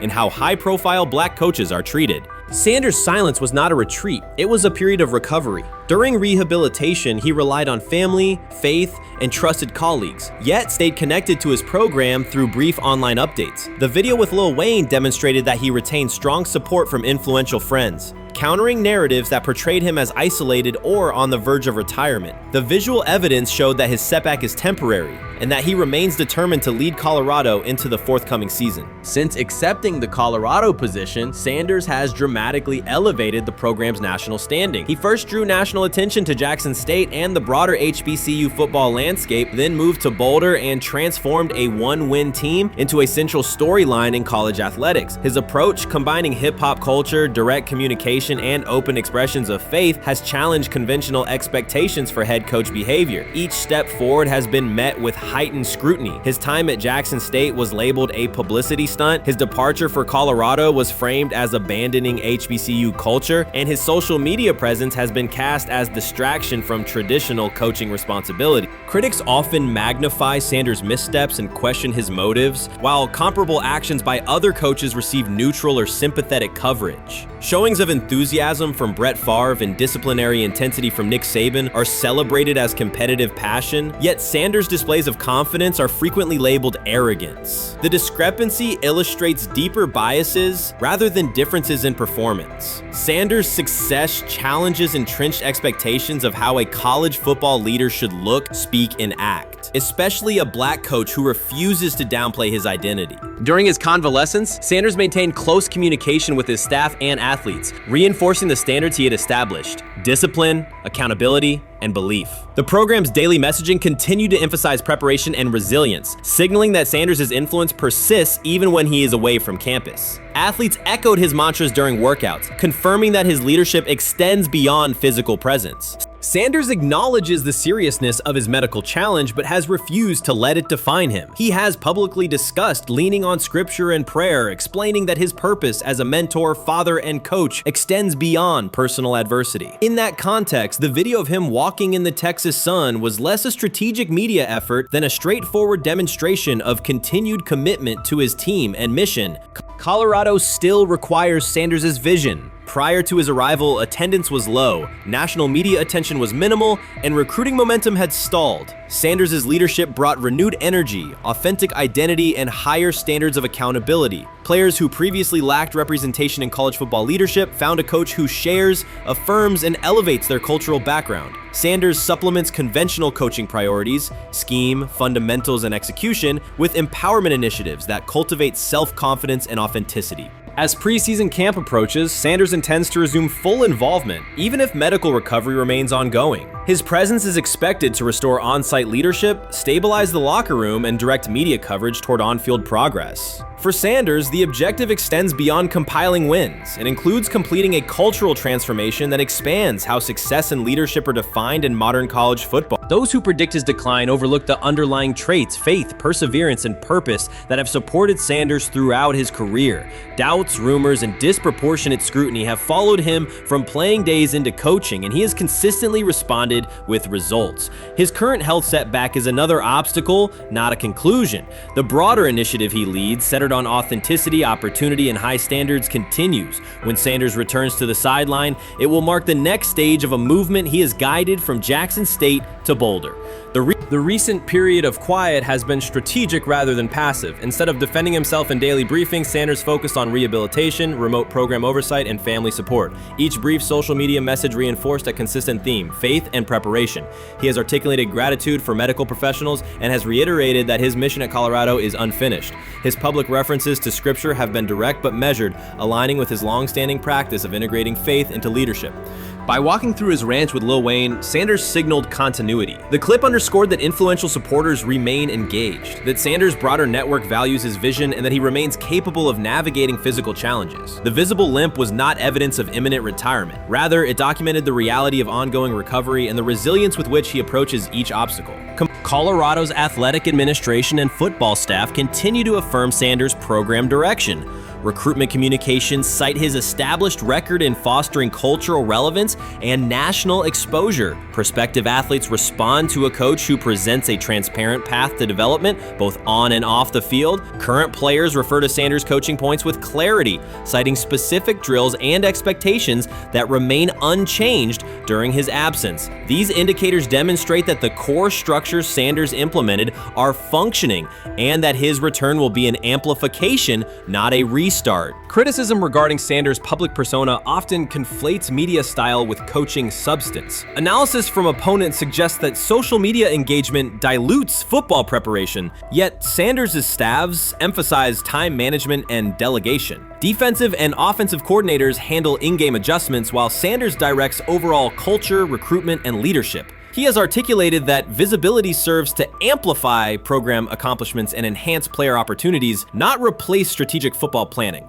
Some commentary has attempted to reframe Sanders' health issue as evidence that his coaching model is unsustainable. The argument ignores the documented health challenges faced by numerous coaches across levels of competition. For example, college coaches recovering from heart procedures or joint replacements have returned to successful seasons after appropriate medical clearance. Sanders' case follows a comparable trajectory. Medical complications require temporary separation, structured rehabilitation is prioritized, and a managed return is planned. Institutional medical protocols at Colorado dictate clearance requirements. Sanders will meet those before resuming full sideline duties. Colorado's players have expressed public confidence in Sanders' eventual return, citing regular virtual check-ins and continued accountability. Several athletes noted that positional meetings included recorded messages from Sanders reinforcing tactical goals and personal discipline. These details confirm that Sanders has remained actively engaged, albeit remotely, and that team culture remains aligned with his principles. Looking ahead, Colorado's schedule will attract national attention, both for on-field competitiveness and the storyline of Sanders' comeback. Analysts will evaluate how quickly he reestablishes day-to-day rhythm and whether his physical limitations influence practice oversight. Internal planning accommodates gradual escalation of responsibilities, with medical staff and strength and conditioning personnel contributing to phase reintegration.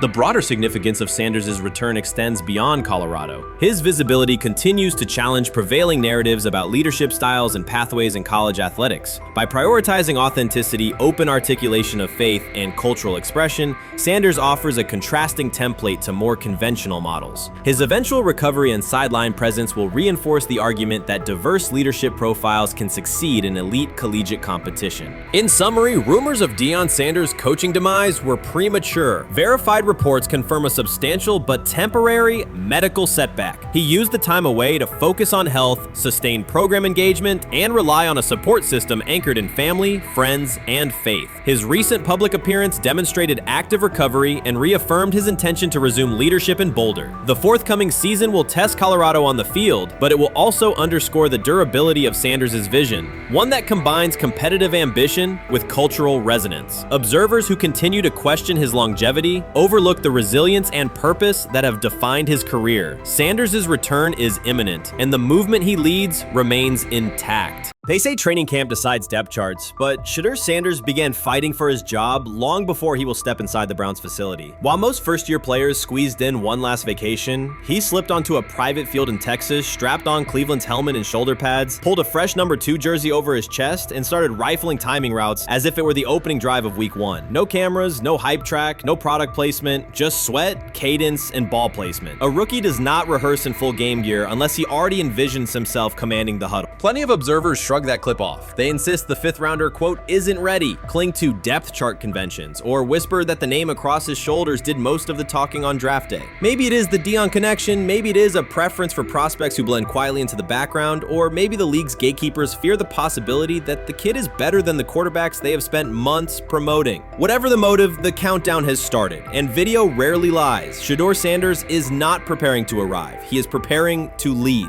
Footage of a 22-year-old quarterback running live reps in July should dominate highlight loops, but it barely registers on national outlets. Why? It ruins the tidy narrative. The easy storyline paints Shedeur as a pampered legacy prospect banking on his father's fame. Yet the tape shows something different. A rookie drenched in afternoon heat, drilling footwork, calling protections, and imagining cover 2 rotation before the first official meeting ever takes place. Elite mental prep looks boring on social feeds. It looks devastating when the season starts. Walk into Cleveland's quarterback room and you step into politics, not simply competition. Joe Flacco, a Super Bowl MVP in decline, carries institutional trust. Kenny Pickett, rescued from Pittsburgh's reset, carries hometown intrigue. Dylan Gabriel, the 3rd-round system fit, carries draft capital the staff must justify. And then there's Shedeur, the lightning rod whose presence alone spotlights every bias in the evaluation process. Coaches frame it neatly. Rookies must wait their turn. The truth is less polite. Practice snaps are currency. perception is elastic, and early allocations already favor Pickett and Flacco. It is the oldest playbook in the league. Lock vets into the headline roles before pads even crack. Then let repetition shape reality.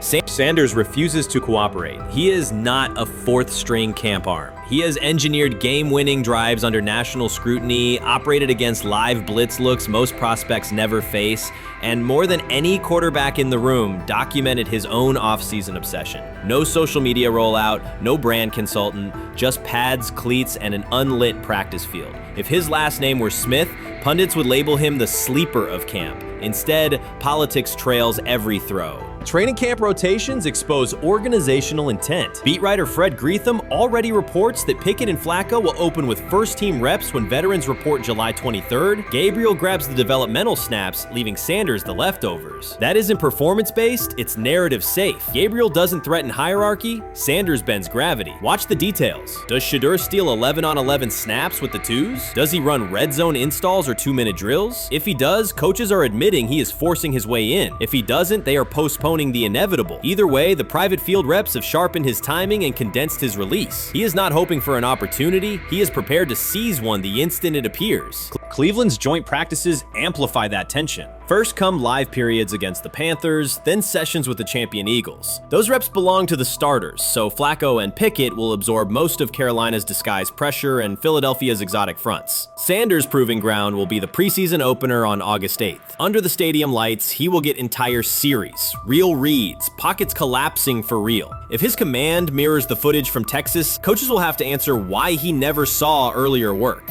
Reps are scarce. 10 padded practices separate veteran arrival from game 1. Even an even split, something that never happens, would hardly suffice. Instead, the staff will funnel snaps toward the comfortable choices. That strategy can bury a rookie, but it can also spark an eruption when limited opportunities turn into highlight drives. One flawless touchdown march in the second half of a preseason game, and the dog pound will chant his name. Then the staff's narrative control evaporates. Criticism of Sanders has never matched the scrutiny applied to his peers. Analysts nitpick a ball pat, a foot angle, a pump fake, Pickett's inconsistency, Flacco's diminishing velocity, Gabriel's college system crutches.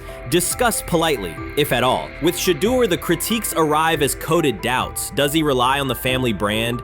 Is he coachable? Can he stay humble? That double standard is as old as the league's resistance to outspoken black quarterbacks. Add Deion's unapologetic persona, and each Sanders rep becomes a referendum on establishment comfort levels. Shedeur answers not with rebuttals, but with work. Work captured in silent footage more deafening than any debate show monologue.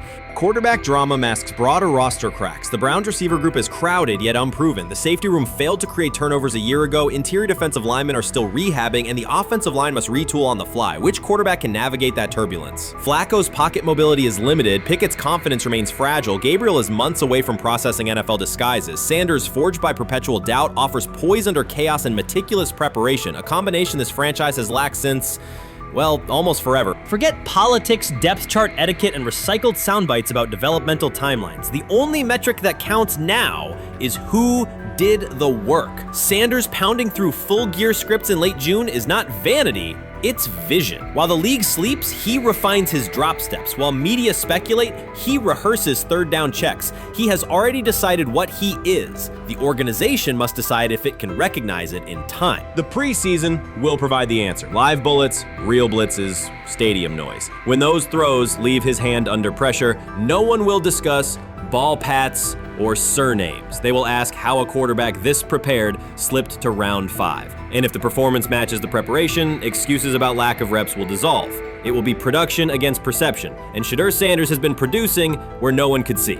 Ready is the wrong word. He has been ready. Chris Carter's televised assessment of Shedeur Sanders triggered immediate pushback from Cleveland fans, local media, and even several Browns veterans. Carter dismissed Sanders, a 5th-round pick, as unprepared to start and framed the growing interest around him as purely a byproduct of surname recognition. Since that segment aired, practice reports have told a very different story. Observers inside the Browns facility describe a rookie quarterback who is closing the gap on Kenny Pickett and Dylan Gabriel with surprising speed. Sanders first turned heads in rookie minicamp by directing the huddle with a calm that belied his inexperience. Position coaches reported that he rarely repeated mental errors during installation periods, a trait they rank highly when grading young quarterbacks. In organized team activities, he showed consistent timing on intermediate routes, kept turnover numbers low in 7-on-7 periods, and demonstrated early command of Kevin Stefanski's protection calls. That steady execution earned him a handful of first-team snaps, reps that would ordinarily have belonged to Pickett by default. By mandatory minicamp, the rotation had shifted again. Practice notes from beat reporters detail the rise in Sanders' workload each day. Red zone series against the starting defense, 2-minute drills, and full field scrimmage possessions in which he checked out of called plays when fronts dictated it. Mary Kay Cabot, initially skeptical Sanders would challenge for game day snaps in 2025, wrote after consecutive sessions in mid-June that his footwork, release speed, and pocket management had, quote, meaningfully tightened since rookie camp. Her tone marked a clear departure from early spring projections that labeled Sanders a long-term developmental project. The broader quarterback context in Cleveland magnifies that progress. Deshaun Watson's availability and form remain uncertain after 2 injury-interrupted seasons, while Pickett's transition from Pittsburgh has been uneven. Dylan Gabriel's arm strength is evident, but coaches continue to stress hesitation in his full-field reads.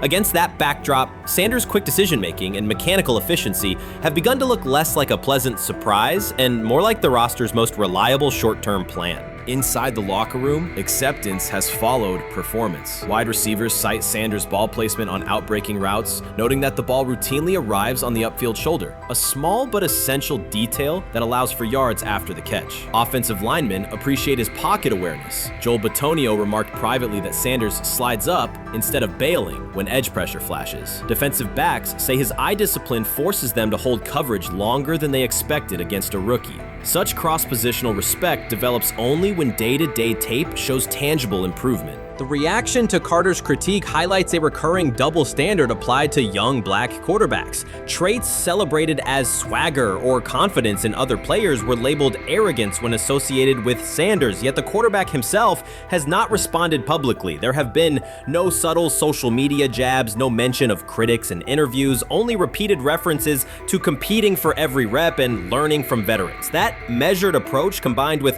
hard evidence from practice, has softened earlier doubts among coaches who prioritize demeanor as much as arm talent.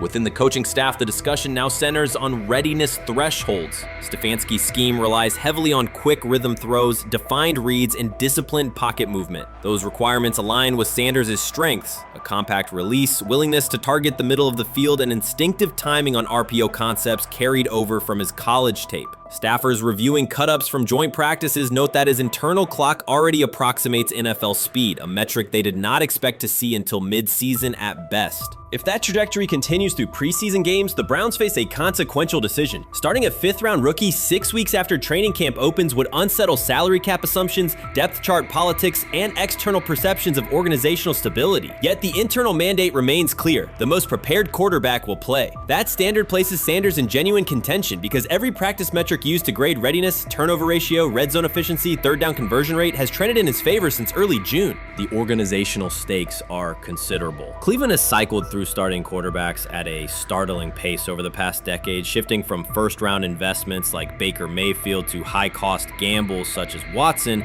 each move packaged as the long-awaited solution. A rookie chosen outside the first 100 picks ascending to the top of the depth chart would challenge long-held league assumptions about draft pedigree and opportunity. It would also validate the evaluation philosophy that prioritized Sanders' intangibles: processing speed, leadership presence, over conventional arm strength thresholds that pushed him down the draft board. Carter's televised remarks now sit awkwardly alongside daily updates from Berea. His critique relied on pre-draft labels and the presumption that a late-round passer with a famous father would need a redshirt year. Practice film contradicts that stance. Sanders checks protections at the line, manipulates safeties with shoulder fakes, and has reduced turnover-worthy throws in full-speed sessions to single digits. Statistics normally cited for veteran backups, not rookies. The longer that evidence accumulates, the more Carter's comments appear rooted in legacy bias rather than objective performance review. None of this guarantees Sanders will open the season under center. Preseason defenses test quarterbacks in ways practice cannot. Defensive coordinators will disguise pressure and boundary rotation frustration of forced late decisions, Sanders must show he can adjust protections and exploit mismatches without the benefit of a controlled environment. Yet within the Browns facility, the conversation has shifted from if he will be ready to when. Quiet confidence from Amari Cooper and other veterans suggests they believe Sanders can steady an offense searching for consistency more than highlight reel heroics. Sanders' rise also affects long-term roster calculus. If he earns the job and performs competently, Cleveland gains starter-level production on a cost-controlled rookie contract, freeing cap space allocated to other positions. That scenario could reshape roster-building strategy in a division featuring Joe Burrow and Lamar Jackson, quarterbacks whose contracts consume significant percentages of team payroll. A capable, low-cost starter would allow the Browns to reinforce their offensive line and secondary while retaining core veterans, a competitive advantage few teams enjoy. For now, the focal point remains daily improvement. Sanders continues to arrive before sunrise, reviewing the previous day's install with the quarterback coach, then staying after practice to throw on-air routes with receivers low on the depth chart. Coaches track those habits closely because consistent routine underpins performance when adversity strikes in live games. Each incremental gain strengthens the argument that readiness depends on preparation and aptitude, not draft slot. Carter's segment reminded the league how quickly assessments can become outdated when they lean on perception over evidence. Sanders' steady climb up the depth chart underscores the counterpoint. In the NFL, tape is the final arbiter. Should Sanders translate practice efficiency to preseason success, the Browns may discover that the solution to their long-standing quarterback riddle arrived quietly in the 5th round, carrying little more than confidence and a willingness to work. You first, when you take a look at both of these QBs, who had the most impressive start so far in the preseason? Well, to me, it was Shedeur. I didn't see any interceptions when he was out there. Didn't see anything like that. I mean, don't get me wrong. I don't think Dillon Gabriel did a bad job. I was impressed with the brother, but I'm going to go with Shedeur. You know, the pressure was on him. The spotlight was on him. Stephen A. Smith didn't just call out Dillon Gabriel. He held him accountable and made him rethink his comments. The moment Dillon Gabriel spoke and went after Shedeur Sanders, it wasn't a minor slip. He crossed the line and stepped directly into Stephen A. Smith's wheelhouse. And Smith answered with a clear, direct response that left no room for misinterpretation. The comparisons were emanating from the media more so than anybody else. And that's what I think, that's exactly who I think he was directing his comments towards. Having said that, Dillon Gabriel, respectfully, it was stupid. A very dumb comment to make. First of all, let me tell you something right now. In every walk of life, far beyond the parameters of a football field. This wasn't casual sports commentary, it was a decisive critique. Dillon Gabriel's comments were taken apart by Stephen A. Smith with clear, direct points. Gabriel, a quarterback with solid stats but limited top-level achievements, chose to take a public shot at Shedeur Sanders. Shedeur, who has handled sustained media scrutiny and on-field expectations, became the target of an unnecessary criticism. Smith responded by challenging Gabriel's standing to make that claim, and by defending Sanders on the facts. The outcome was clear. Gabriel overreached, and Sanders didn't deserve the hit. Dan Orlovsky would sit up here in comparison to Shedeur Sanders, who did no such thing, and say, hey, thought he looked better. I thought, I got to give him the edge here. I thought it wasn't bad. A pick six and a fumble, and we can get over fumbles. Have you heard anybody say that? I know it's possible. Have you ever heard anybody say, we can get over? Stephen A. Smith responded immediately. As soon as Dillon Gabriel made his comments about Shedeur Sanders, Smith delivered a clear, point-by-point critique that drew national attention across the NCAA media cycle. Dillon Gabriel has a reputation as a good quarterback, not a dominant one. He can post strong numbers against opponents like Tulsa, but his performance has been inconsistent when the stakes in competition rise to playoff level. Well, those who produce get treated differently than those who don't. What he said echoes the mentality of all of America practically, and most certainly the world, as we see things being globalized more and more every day. It was a stupid, idiotic, immature comment, because clearly you were feeling the heat because a lot of people was talking about how Shedeur should be QB. Dillon Gabriel is a capable quarterback, but not a standout. Even so, he chose to talk down to Shedeur Sanders, a quarterback who has navigated constant scrutiny and pressure and still represents the future of a program that was struggling before he arrived. The comparison was weak. The criticism was unnecessary. Stephen A. Smith recognized that and dismantled Gabriel's argument with a clear, direct response. How the Browns react to this, how the locker room reacts to this, how Shedeur reacts to this, because it was a clear shot at Shedeur. But to, let's say, Dylan Gabriel's talking about the media. How could you be a brand new quarterback in the NFL and the first time you get behind a mic after your first game, you throw the media under the bus? That's arrogance. Stephen A. Smith excels in moments like this. When Dylan Gabriel made his remarks about Shedeur Sanders, Smith responded with a focused, direct critique. He questioned Gabriel's standing to make that claim, noting that Gabriel has transferred between programs and has not been a Heisman finalist. Without theatrics, Smith laid out why Gabriel's resume doesn't justify taking public shots at Sanders. Smith's point was clear. Targeting Shedeur Sanders, a quarterback central to his program's future and consistently under intense scrutiny, was misplaced. Gabriel's criticism lacked the substance to support it, and Smith methodically showed why. Today on his 42nd. I want you to be meaner. Birthday. That's number one.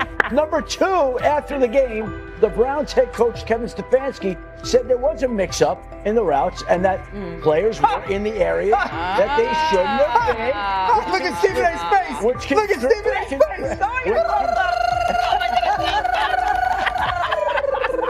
Look at his face.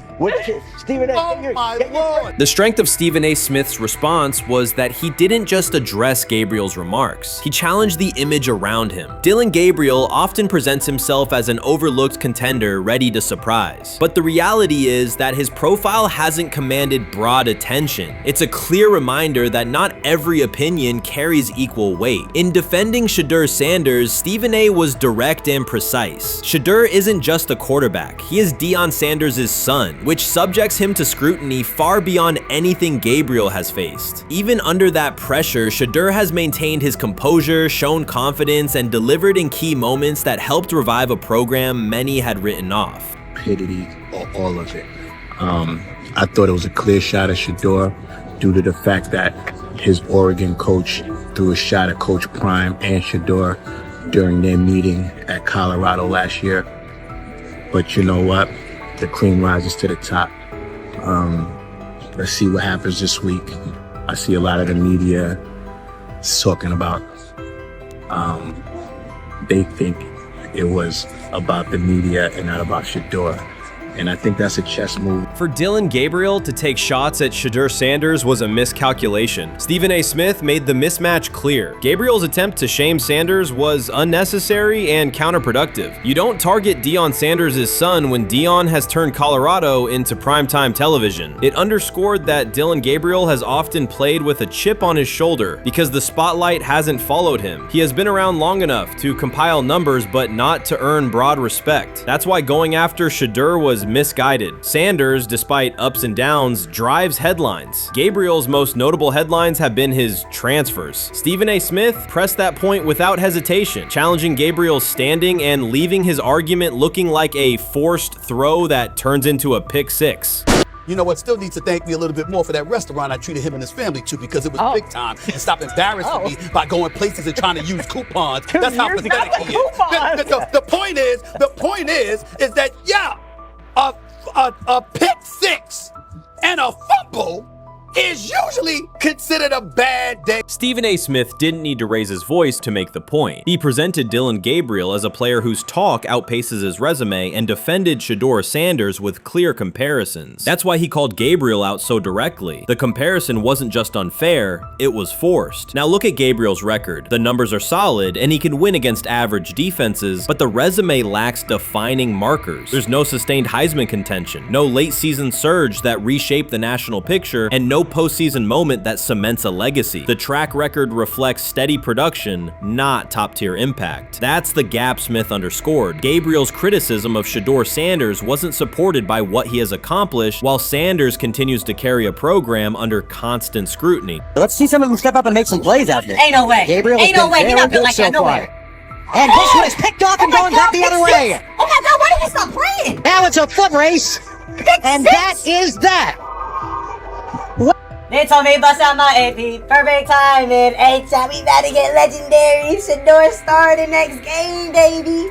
Shout out Dylan though, you know what I'm saying? Bro, I love you, my heart. What am I bigger than cheese, bro? You know what I'm saying? But Shedeur got it. Shedeur Sanders is a national brand who draws viewers for both performance and result. Dillon Gabriel's attempt to diminish him read as resentment. And Stephen A. Smith called out the insecurity and lack of awareness directly. Colorado under Deion Sanders is prime time, and Shedeur sits at the center of that spotlight. If Gabriel expected the sports world to agree while he took a shot at Shedeur, he misread the moment. Smith dismantled the argument and questioned the credibility behind it. Gabriel will move on. He'll keep playing, give interviews, and have fans, but this exchange will trail his media profile as a reminder of a misstep. It's a clear example of a resume that doesn't justify taking public aim at a quarterback carrying that level of scrutiny and responsibility. For the Cleveland Browns preseason game today is that the way that some white folks watched Shedeur Sanders last week is the way that some black folks were watching Dillon Gabriel today. And it's not Dillon Gabriel for Dillon Gabriel's sake. Most folks don't have a problem with Dillon Gabriel. It's what he represents, which is the disrespect of a black person for no other apparent reason than they are a confident black person. Dillon Gabriel thought he was aiming up. Instead, he was placed back among quarterbacks who are good but not great. Stephen A. Smith made the central point. Dillon Gabriel doesn't shape the conversation. Sports are about narrative as much as numbers, and Gabriel's story doesn't move the culture, while Shedeur Sanders does. Smith highlighted that contrast clearly. By the end, Gabriel's credibility had taken a measurable hit. The critique was decisive and sent a broader message to any player considering public shots at Shedeur Sanders. If you step into that debate, you will be held to a higher standard and your resume will be tested. Dillon Gabriel learned that the hard way. Grab hold of the starting job. Yes, but I don't think we're going to know which one until we get deep into August. Now, I think, we tracked the reps everybody was getting at practice throughout the OTAs and minicamp.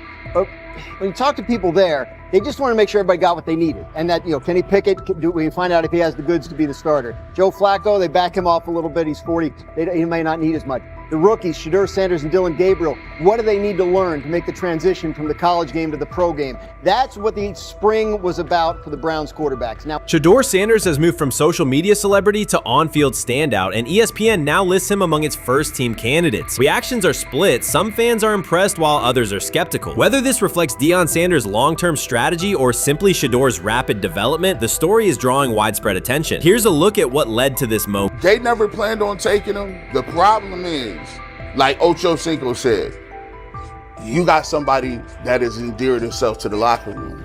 And guess what? The difference between him and Tim Tebow, the biggest one, is he can play. He can throw the ball. Tim Tebow running around being an H-back. He can throw the ball. And he's done everything he needs to do. He ain't saying nothing. He ain't rocking the boat. He ain't mad about the reps. He ain't mad about none of that. All the people out there want to see is this, like Tyvis said earlier.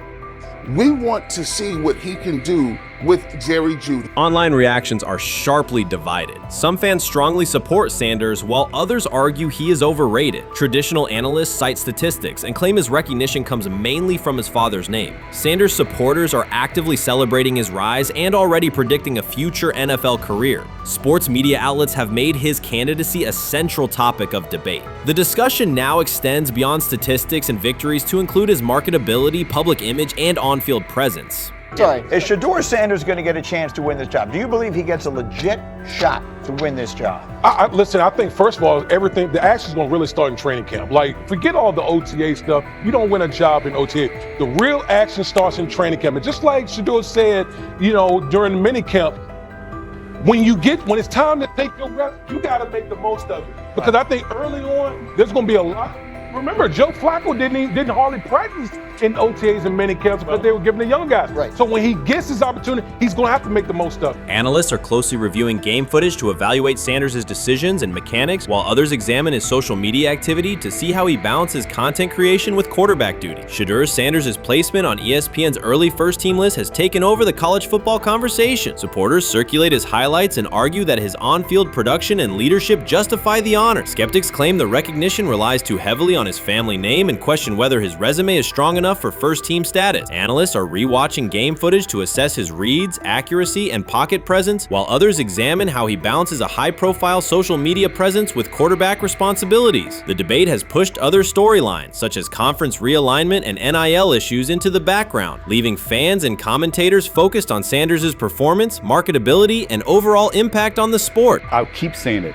I believe Shedeur Sanders should play more games than any other quarterback on this roster this year, because he's the only guy that I look at and say they might have something here. Because I'm telling you right now, They left night 1 of the draft saying, we are taking our quarterback next year. So it's on Shedeur or Dylan or Kenny, probably not Joe, To change their mind. to change their mind. But you got to find out. You gotta find out. Opinions differ on whether Sanders is benefiting from his family name or simply showing real progress, but the attention is undeniable. Social media is flooded with edited images elevating him to legendary status. Critics argue the first-team nod is driven by hype and marketability, while supporters point to his flashes of strong arm talent, field vision, and decision-making. Regardless of motive, the announcement has dominated the football news cycle and intensified debate over how much of his rise is performance-based versus media-driven.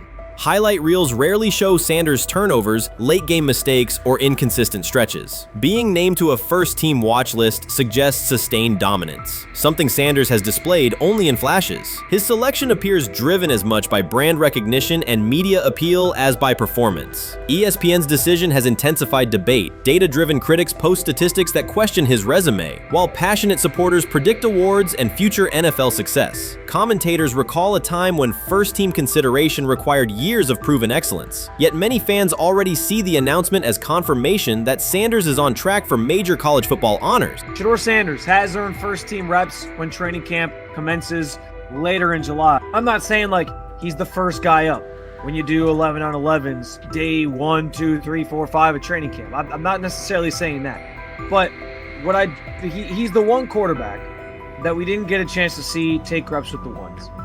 But I think Shedeur has a chance to like make this conversation interesting if he gets those reps with the ones and he has the same success that he did with the 2s, the 3s, and the 4s. I have confidence he can show you something, but I got to see it. We all got to see it before we can actually judge that. Some believe Deion Sanders is already preparing for an award ceremony, while others are furious, threatening to protest ESPN's credibility over Shedeur's first-team mention. Critics argue that honoring Sanders without a full season of elite play undermines college football standards. Supporters insist his performance and profile justify the recognition. The debate reflects a broader clash between traditional merit-based evaluation and modern brand-driven visibility. In today's landscape, first-team consideration is no longer only about statistics. It also involves marketability and audience engagement. Whether welcomed or rejected, Sanders commands attention and embodies the sport's shift toward both performance and personal brand. Sometime last week, and then, and I just tweeted that out again this morning, and then today, the Joe Flacco one got posted. So running through this, and then of course we'll still have Dylan will be next, and then Shedeur will come last. As training camp nears, Mary Kay Cabot is providing straightforward analysis of the Cleveland Browns quarterback competition. The starter has not been named, but she has moved away from her earlier skepticism of Shedeur Sanders and now acknowledges his talent and potential. Cabot explained that if Joe Flacco is chosen to start week 1, it will mean he is the most prepared to play immediately. This approach would also give younger quarterbacks such as Kenny Pickett time to adjust, refine their skills, and maximize their potential while Flacco handles the early workload. She added that a Flacco start would not prevent Sanders from earning the position later in the season. The depth chart remains flexible, and Sanders' continued development could put him in line for an opportunity as circumstances evolve. Cabot also noted that Pickett could win the job for week 1, but he must demonstrate he can integrate smoothly with the offense and perform reliably under pressure. The Browns want a leader who can control the huddle, execute plays efficiently, and maintain composure. Pickett's performances in upcoming practices and preseason games will be critical in determining whether he secures the starting role or Sanders ultimately takes the reins as the season progresses. Things like that. It doesn't mean that that Kenny can't swoop in there and steal that job by them, but he's really going to have to show that he has a complete mastery of this scheme and this system, and that they don't have to dial it back a lot to put him in there. So these will be some considerations, and I do think that that as the preseason goes along, it will become evident. Mary Kay Cabot recently stated that Shedeur Sanders is ready, and the Cleveland Browns are monitoring him closely. After a strong showing during organized team activities and minicamp, Sanders has made notable strides in his development. With continued progress, he is expected to return to the field prepared to contribute meaningfully. The Browns coaching staff is tracking his growth, and anticipation about his long-term role is increasing. Cabot added that if Sanders maintains this trajectory and continues to demonstrate poise within the team, he will have a legitimate chance to earn the starting quarterback job. Each practice practice reps strengthens his case, reinforcing the possibility that his development could benefit both the player and the organization. As Sanders impresses, discussion about his future in Cleveland becomes more compelling. Cabot also emphasized Sanders' advanced understanding of the offense. She noted that his football IQ appears in every drill and that he seems ready to execute the Browns system at full speed. His ability to process defenses quickly and make decisive reads distinguishes him from his peers. With the appropriate opportunity, Cabot believes Sanders could become a genuine difference maker for the Browns. One area Cabot highlighted is Sanders' command of pre-snap adjustments. His capacity to diagnose defensive fronts and communicate changes gives him an edge and reflects high football intelligence. If he translates those reads into consistent connections with his playmakers, he could elevate the Browns' offense significantly. By comparison, Cabot said quarterback Dillon Gabriel is still refining his grasp of complex terminology and play calling. While Gabriel possesses upside, Sanders' comfort with intricate concepts and his ability to manage tight pockets under pressure give him a clear advantage at this stage. Gabriel must sharpen those elements to compete at Sanders' level. Cabot previously reported that Sanders had already earned first-team practice snaps ahead of Gabriel. Her latest update confirms that Sanders is now approved as the Browns' starting quarterback, solidifying the organization's commitment to him as QB1. Expectations are high, and his response to the challenge will be closely watched throughout training camp and preseason. Cabot further noted that head coach Kevin Stefanski authorized Sanders to take expanded first-team reps beginning next month. This milestone underscores Sanders' readiness and the coaching staff's confidence in his progress. As the regular season approaches, Sanders aims to cement his status as the starter, and the competition for that position is intensified. Though Sanders leads the race, Kenny Pickett remains in contention. Cabot stressed that Pickett must prove he can integrate seamlessly with the offense and perform consistently under pressure. His performance over the next several weeks will determine whether he can challenge Sanders for the starting role. With both quarterbacks vying for the top spot, the Browns' Week 1 starter will be one of the most scrutinized decisions of the upcoming season. For now, Cabot's reporting underscores Sanders' rapid ascent, strong football intellect, and growing command of the offense, qualities that position him well to lead Cleveland's offense when the opportunity arrives. They have never loathed college football itself. They have resisted the people determined to reshape it. When Deion Sanders, black, direct, unapologetic, walks into a room of power brokers and speaks with authority instead of deference, critics recoil. During his playing days, they complained about celebrations and gold chains. Now that he is a head coach, mentor, and father, they label him something more polite, but just as dismissive: a problem. At Big 12 Media Days, Sanders addressed the accelerating chaos of the name, image, likeness market. He said college football needs a salary cap, not to hobble players, but to impose order on a system that showers unproven freshmen with seven-figure promises while the rest of a roster hunts for scraps. He called the situation unsustainable. Within hours, ESPN commentator Paul Feinbaum branded him a hypocrite, arguing that Sanders profited from NIL at Jackson State and now wants rules only because his most marketable athletes have moved on. The accusation spread quickly because it fit a comfortable storyline. Outspoken black coach gains from change, then protests when the advantage disappears. That framing ignores context. Sanders never criticized players earning money. At Jackson State, he urged corporate sponsors to partner with athletes who had been invisible to major brands for decades. What he wants now is stability, standardized guidelines, basic financial literacy, and roster balance that prevents locker rooms from fracturing over uneven payouts. When other coaches, Nick Saban, Dabo Swinney, Lane Kiffin, voiced similar concerns, they were praised for foresight. When Sanders spoke,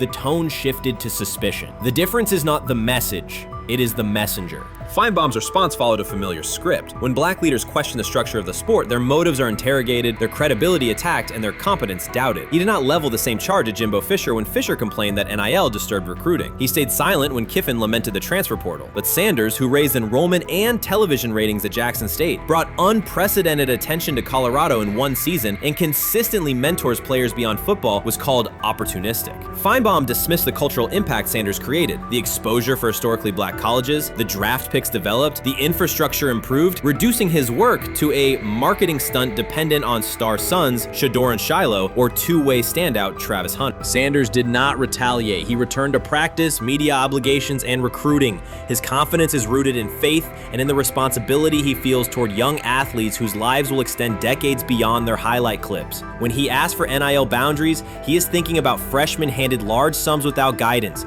families unprepared for sudden wealth, and programs that abandon kids once production stalls. He has watched that cycle from the inside. He wants protections, not restrictions. Critics predicted Colorado would fade once Shedeur and Hunter leave. Instead, Sanders signed blue-chip quarterback G.J. Lewis and a wave of transfers eager to join a program that values personal growth as much as on-field wins. Recruits see a coach who challenges the status quo, who places black culture at the program's center without apology, and who will remain visible when social media buzz cools. They recognize that Sanders does not chase attention. Attention follows his results. Media outlets reduced the upcoming Buffaloes season to a win total prop. 6 victories, give or take. Sanders is playing a longer game. He wants to show young athletes, especially black athletes, that they can lead authentically, speak with conviction, and refuse to shrink for access. Success measured only by the scoreboard misses the point. If Sanders builds men who graduate with financial literacy, self-confidence, and community awareness, he will consider the mission successful,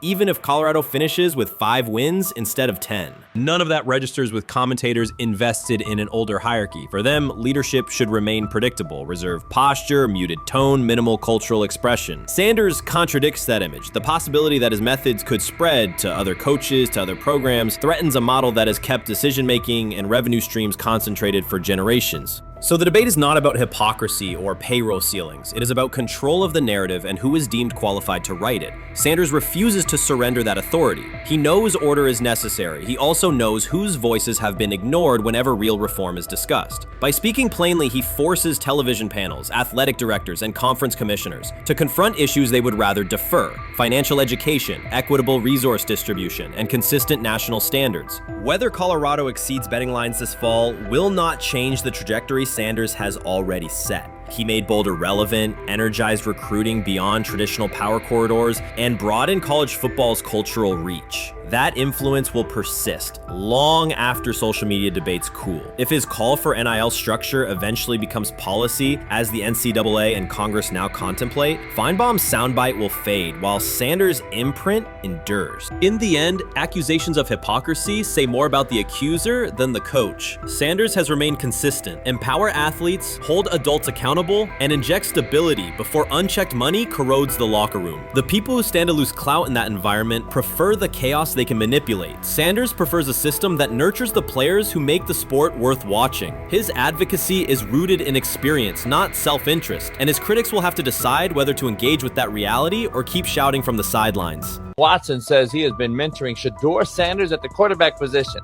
The biggest failure in the NFL is now mentoring quarterbacks. The most overpaid underdeliverer at the position is now mentoring 2 rookie QBs and a Super Bowl champ. So what exactly are you mentoring him at?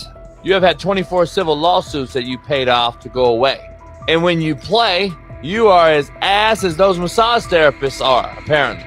Shedeur Sanders is also a show. It's all about him. It's all about anything else. If you don't see that by now, then you're just blinded. Cleveland's second most talked about player has yet to take a professional snap, and it isn't Deshaun Watson. Rookie quarterback Shedeur Sanders has already captured the locker room's attention and the fan base's enthusiasm, creating a visible shift in the team's internal dynamics. Watson, once the uncontested focal point, now shares the spotlight with a newcomer who has only practiced in shorts. The Browns are experiencing a rapid, unforeseen change in popularity within their roster. Four-man competition. It's not. It's 2 guys versus 2 guys. It's the 2 older guys to be the starter. Yeah. It's the 2 younger guys to position themselves however it may be and show little improvement every single day, right? So, of all the things I'm watching the first 5 when they break a session, the first 5 with the veterans, with the ones. Who's in there, where are they going? The ball's going to Jerry Judy, right? Flacco's no dummy, lasts as long as he has, right? He can really whiz it. But as we go on, I want to watch these guys because they probably just got plays installed Tuesday, and they're out there running them Wednesday. Shedeur Sanders arrived in Cleveland and immediately commanded attention. The rookie has yet to take a preseason snap, yet the energy around him inside the building and across social media eclipses what many veterans receive in an entire season. Fan enthusiasm is so strong that Deshaun Watson's jerseys are already drifting toward the clearance rack at the team store. In a matter of days, Sanders has become the roster's second most popular figure, while Watson watches his once secure QB1 status and public approval shrink by the hour. Shedeur or Deshaun? Who do you want as your quarterback next year? Honestly, Shedeur. I love Deshaun though. Like, I don't understand all the hate for Deshaun. You get hurt and you get booed, bro. That's foul. That might be the foulest I ever seen. The Browns' social media staff posted a single candid photo of rookie quarterback Shedeur Sanders releasing a warm-up throw, and the response was immediate and overwhelming. Fans saturated timelines with edits of themselves alongside him, while Deshaun Watson's routine practice reps drew comparatively little notice. Although an official Sanders jersey has not been released, unauthorized versions are already moving at a pace that exceeds merchandise sales for several other AFC North teams. The surge in interest marks one of the most intense fan reactions Cleveland has experienced in recent memory. The excitement surrounding Shedeur also triggers a wave of criticism. Veteran analysts, anchored in a 1980s mindset, question whether his style will translate into lasting success. They focus on his NIL earnings, social media presence, and visible confidence, arguing that the image overshadows substance. To them, outward self-assurance appears to be a distraction rather than a competitive asset. Even a simple smile or brief display of personality is cited as evidence that he lacks the measured discipline they expect from a starting quarterback. Critics claim Shedeur Sanders is notable only because of his father, overlooking the performance he delivered at Colorado. Many of those same observers ignored the Buffaloes until Deion Sanders made national headlines, yet they now question whether his son has earned the attention. They want rookies to keep quiet, carry clipboards, and wait 2 seasons before challenging for a starting role. Sanders is disregarding that script from the moment he arrived. His presence has already turned Cleveland's quarterback discussion into a genuine two-man competition before a single preseason snap. Deshaun Watson maintains publicly that the situation does not concern him, but it is hard to believe the pressure is not real. A fully guaranteed contract protects his paycheck, not his standing in the locker room. Sanders, meanwhile, is translating charisma and early momentum into tangible influence with teammates, coaches, and fans, reshaping expectations for who will lead the Browns on opening day. I'm a firm believer. If I wanted Shedeur Sanders at 2, at worst at 33, of course I already think that he's better than other quarterbacks. Because that's the type of talent, that's where I would have picked him at. And if he was at 2 or 33, and he still had this same exact skill set, we would be talking about him starting and playing. Right. Well, there'd only be 3 quarterbacks. It'd be here, 3 quarterbacks, not 4. Yeah. But since he moved to the 5th round, that's cool. They might have to go along with it. But to me, I think if you ask who got the best tools, I'm going with Shedeur. Shedeur Sanders has not taken a single professional snap, yet discussion about him has split NFL social media into 2 camps. One side already argues he should start immediately. The other worries about what that means for veteran quarterbacks like Deshaun Watson. Reporters now line the perimeter of Browns camp, scrutinizing every inconsistency in Watson's spiral and every precise throw from Sanders during drills. Each well-placed pass is clipped, posted to TikTok, and captioned as evidence of a future QB1. Cleveland is no stranger to quarterback drama, but this situation is different. Rather than cycling through another unproven starter, the franchise is dealing with a rookie who entered with more polish, public attention, and perceived readiness than most first-year players. Fans chant Sanders' name before he has appeared in a preseason game, while the established starter works to maintain his relevance. The atmosphere is not yet a full controversy, it is a countdown. Traditional analysts insist on the importance of experience and respecting the process, yet Sanders is progressing on the timeline set by the supporters who already view him as the next leader of the offense.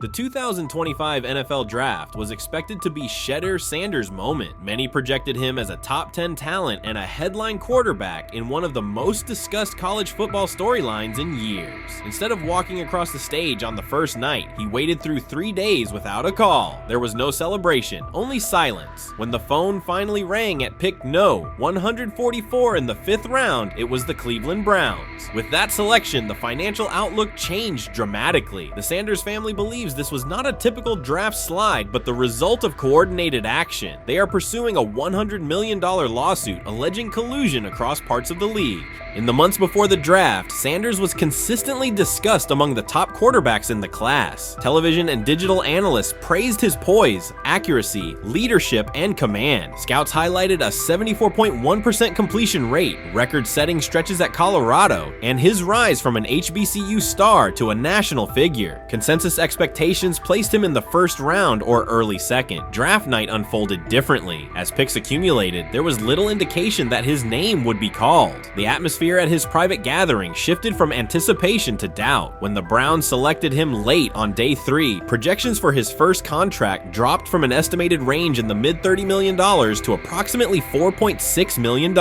with corresponding reductions in likely endorsements and long-term positioning. According to Deion Sanders and others close to the family, this was not about performance, injury, or conduct. They argue it was coordinated. Attorneys were contacted immediately. The allegation is straightforward. Sanders' value was suppressed intentionally. The family's position is that this was a calculated decision within parts of the league, not an isolated set of evaluations. The legal claims focus on communications that, if authenticated, could be significant: internal emails, text messages, and owner-to-owner conversations. The family's representatives contend that these materials show a deliberate effort to avoid drafting Sanders in early rounds based on perceived image concerns rather than football merit. One message reportedly under review framed the decision in branding terms. Drafting Shedeur would mean inheriting the Prime brand. The complaint asserts that this view led some teams to discourage others from selecting him unless necessary, not for film-based reasons, but to avoid perceived attention and external pressure tied to his family's profile. A related thread involves speculation about team fit and willingness to play for certain franchises. Past public comments by Deion Sanders were interpreted by some as signals of an Eli Manning scenario. The family's view is that these were strategic statements, not ultimatums. They argue that rather than engage in discussion, teams chose a passive approach, no direct rebuttal, reduced contact, and a collective reluctance to invest a premium pick. If phone records and written communications corroborate coordination, these items could become central exhibits. Media tone shifted as the draft neared. Coverage that had emphasized production and leadership began highlighting intangibles, interviews, and perceived coachability. Anonymous sourcing appeared in multiple outlets, with claims that Sanders skipped combine drills out of arrogance, bristled at film critique, or told one club, "Maybe I'm not the guy for you," after a tense session. A widely cited line, "Nobody wants a celebrity backup quarterback," was voiced by Colin Cowherd and circulated as shorthand for risk. The Sanders legal position is that these narratives did not arise organically, but reflected a coordinated leak pattern that undermined his market value. The family's contention is that this was primarily about control and compliance rather than football ability. They point out that Sanders did not fail a drug test, was not suspended, and did not produce poor athletic testing. His college resume included elite stretches and significant program elevation at 2 stops. The legal claim asserts that the league's power structure resisted a high-profile player aligned with a high-profile parent coach and an independent media presence. The allegation is that teams sought to avoid the perceived complexity that would come with selecting him early. The financial impact is a core component of the damages claim. Had Sanders been selected late first or early second round, projected 4-year compensation would likely have fallen between $30 to $35 million, with immediate access to higher tier endorsement opportunities and the brand leverage that accompanies a franchise quarterback designation. As a 5th round pick, the initial contract value is a fraction of that total, and associated off-field opportunities are typically narrower. The suit reportedly seeks not only lost salary, but also the broader economic value linked to draft position, sponsorships, licensing, and the visibility that accelerates an early career trajectory. The filing's scope, as described by sources close to the family, extends beyond the league office. It may involve media outlets, scouting firms, and specific executives if discovery shows coordination or materially false statements that affected value. The argument is that the draft slide harmed not only Shedeur, but also the broader Sanders brand, affecting perceptions of Deion Sanders as a recruiter, coach, and public figure. The family's view is that narrative construction around brand risk and celebrity backup produced a measurable economic and reputational loss. If a court authorizes discovery, the process would likely compel emails, internal draft notes, and message archives from teams and third-party intermediaries. Subpoenas could be served on media organizations for sourcing records related to anonymous quotes. That level of transparency would be unusual and could reveal how information flows during pre-draft periods. The legal theory moves beyond a single player's evaluation to the draft's integrity, whether owners or executives acted in concert to reduce a prospect's value for reasons unrelated to football performance. The league has not publicly addressed these specific allegations. Background comments from executives characterize the claims as overreach. The family's camp maintains they have documentation sufficient to proceed. The comparison points referenced by observers include Deflategate, Spygate, and the Colin Kaepernick grievance, not because the facts are the same, but because of the potential scope, policies, practices, and the balance of power between the league and individuals challenging its processes.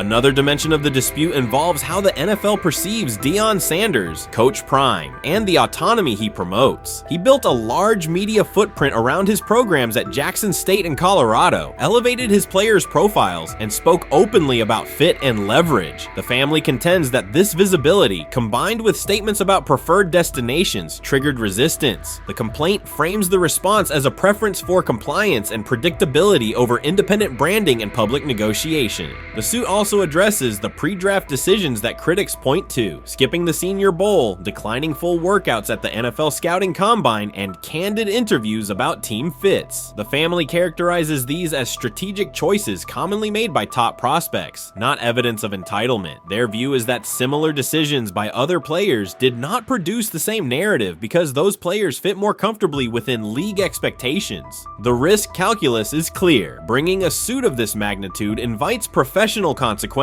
The family acknowledges that some within the league may react negatively. Their position is that the principle at stake, transparent and fair valuation, warrants the risk. The message they intend to send is that manufactured narratives and coordinated devaluation should face scrutiny, particularly when they affect earnings, opportunity, and reputation. If the case advances, several outcomes are possible. The court could find insufficient evidence of coordination, limiting the scope to individual judgments protected as opinion. It could also find enough to proceed to broader discovery, which would have implications beyond one player, including potential changes to how teams document evaluations and how media handle anonymous sourcing close to the draft. Agents might push for reforms, including clearer guardrails around leaks and standardized prospect communication records. For now, Sanders is working within the Brown structure. He has avoided public escalation beyond confirming focus on preparation and development. The lawsuit is a separate track managed by counsel. This dual approach, professional routine on the field and legal action off it, reflects the family's strategy. They intend to contest the process they believe harmed him while meeting club expectations day to day. The core allegations remain consistent across their statements. A talented quarterback saw his draft value suppressed by coordinated behavior tied to branding concerns and public positioning rather than football merit. Media narratives amplified that shift, and the result was a substantial, quantifiable loss. The remedy sought includes compensation and a measure of accountability that could deter similar conduct. Whether the claims are ultimately proven will depend on documentation and testimony. If emails, texts, and call logs substantiate coordination, the impact could be significant, prompting policy review around pre-draft communications and media engagement. If not, the case may narrow to disputes over opinion, perception, and the gray areas of scouting. Either way, the filing signals a willingness to confront entrenched practices and to test in court how far the process extends beyond film and interviews. This situation has moved from speculation to litigation. It addresses control, image, and power in a system that influences careers and compensation. It also underscores how public narratives can shape market outcomes. Sanders' path now has two tracks: earning opportunities on the field in Cleveland and seeking redress off the field for what the family views as an avoidable and orchestrated loss. The questions at stake are larger than one draft slot. They touch on how the league values independence, how information is weaponized, and what recourse exists when a player believes the evaluation moved from football to optics. The answers will emerge through practice reps and, potentially, through discovery and a courtroom record. Rich Eisen addressed the armchair analysts and online critics head-on. Shedeur Sanders just received his opportunity, and the backlash arrived immediately. Eisen responded with a clear, point-by-point case explaining why the criticism misses the mark. If you thought Shedeur's rise was rapid, Eisen's analysis puts it in proper context. Here's what he laid out on air. Already speaking in Cleveland high schools. Weekend after, flying out immediately to get to work. But his character's terrible, right?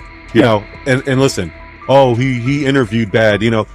According to who? The New York Giants? No offense, Bert. The same New York Giants that gave Daniel Jones a huge contract and let Saquon Barkley out the door, that's the intel we're trusting here? That was for him to celebrate. He just made, I mean, look, he put in work in college. He had the privilege of being coached by his father, which we all would love and do. Turned around not one but two programs in college football, and then literally for any athlete being drafted at the highest level is a success story in itself. Rich Eisen delivered a direct response to the critics. He addressed the online claims reducing Shedeur Sanders to Deion Sanders' son instead of evaluating him as a quarterback on merit. Eisen challenged those assumptions and refocused the discussion on performance, preparation, and opportunity. Say Kenny Pickett had strained his hamstring.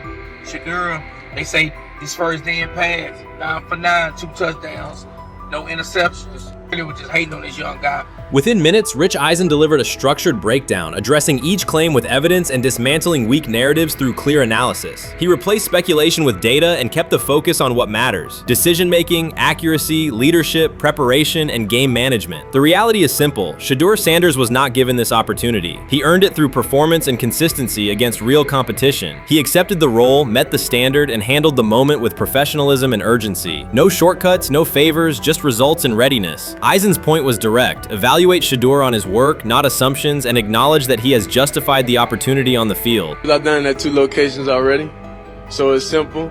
So that's why when people say I'm not, one of the top quarterbacks or the top quarterback, because what are y'all going based off of? Because I did it year after year after year, and you see the progression. So it's like, obviously, it got to be some type of external hate that you have for the family, for the last name, for anything. Because I know I proved myself. While many were still debating whether he was NFL ready, Shedeur Sanders stepped onto the practice field and operated like a clear QB1, setting protections, controlling tempo, and executing the plan. The narrative that he is just flash, media attention, or his father's influence does not hold up against his work in installs, progressions, and situational drills. What he showed was composure, efficiency, and command of the offense. He processed quickly, protected the football, and delivered on-time throws, demonstrating preparation and control. I'm a firm believer. If I wanted Shedeur Sanders at 2, at worst at 33, of course I already think that he's better than other quarterbacks. Because that's the type of talent, that's where I would have picked him at.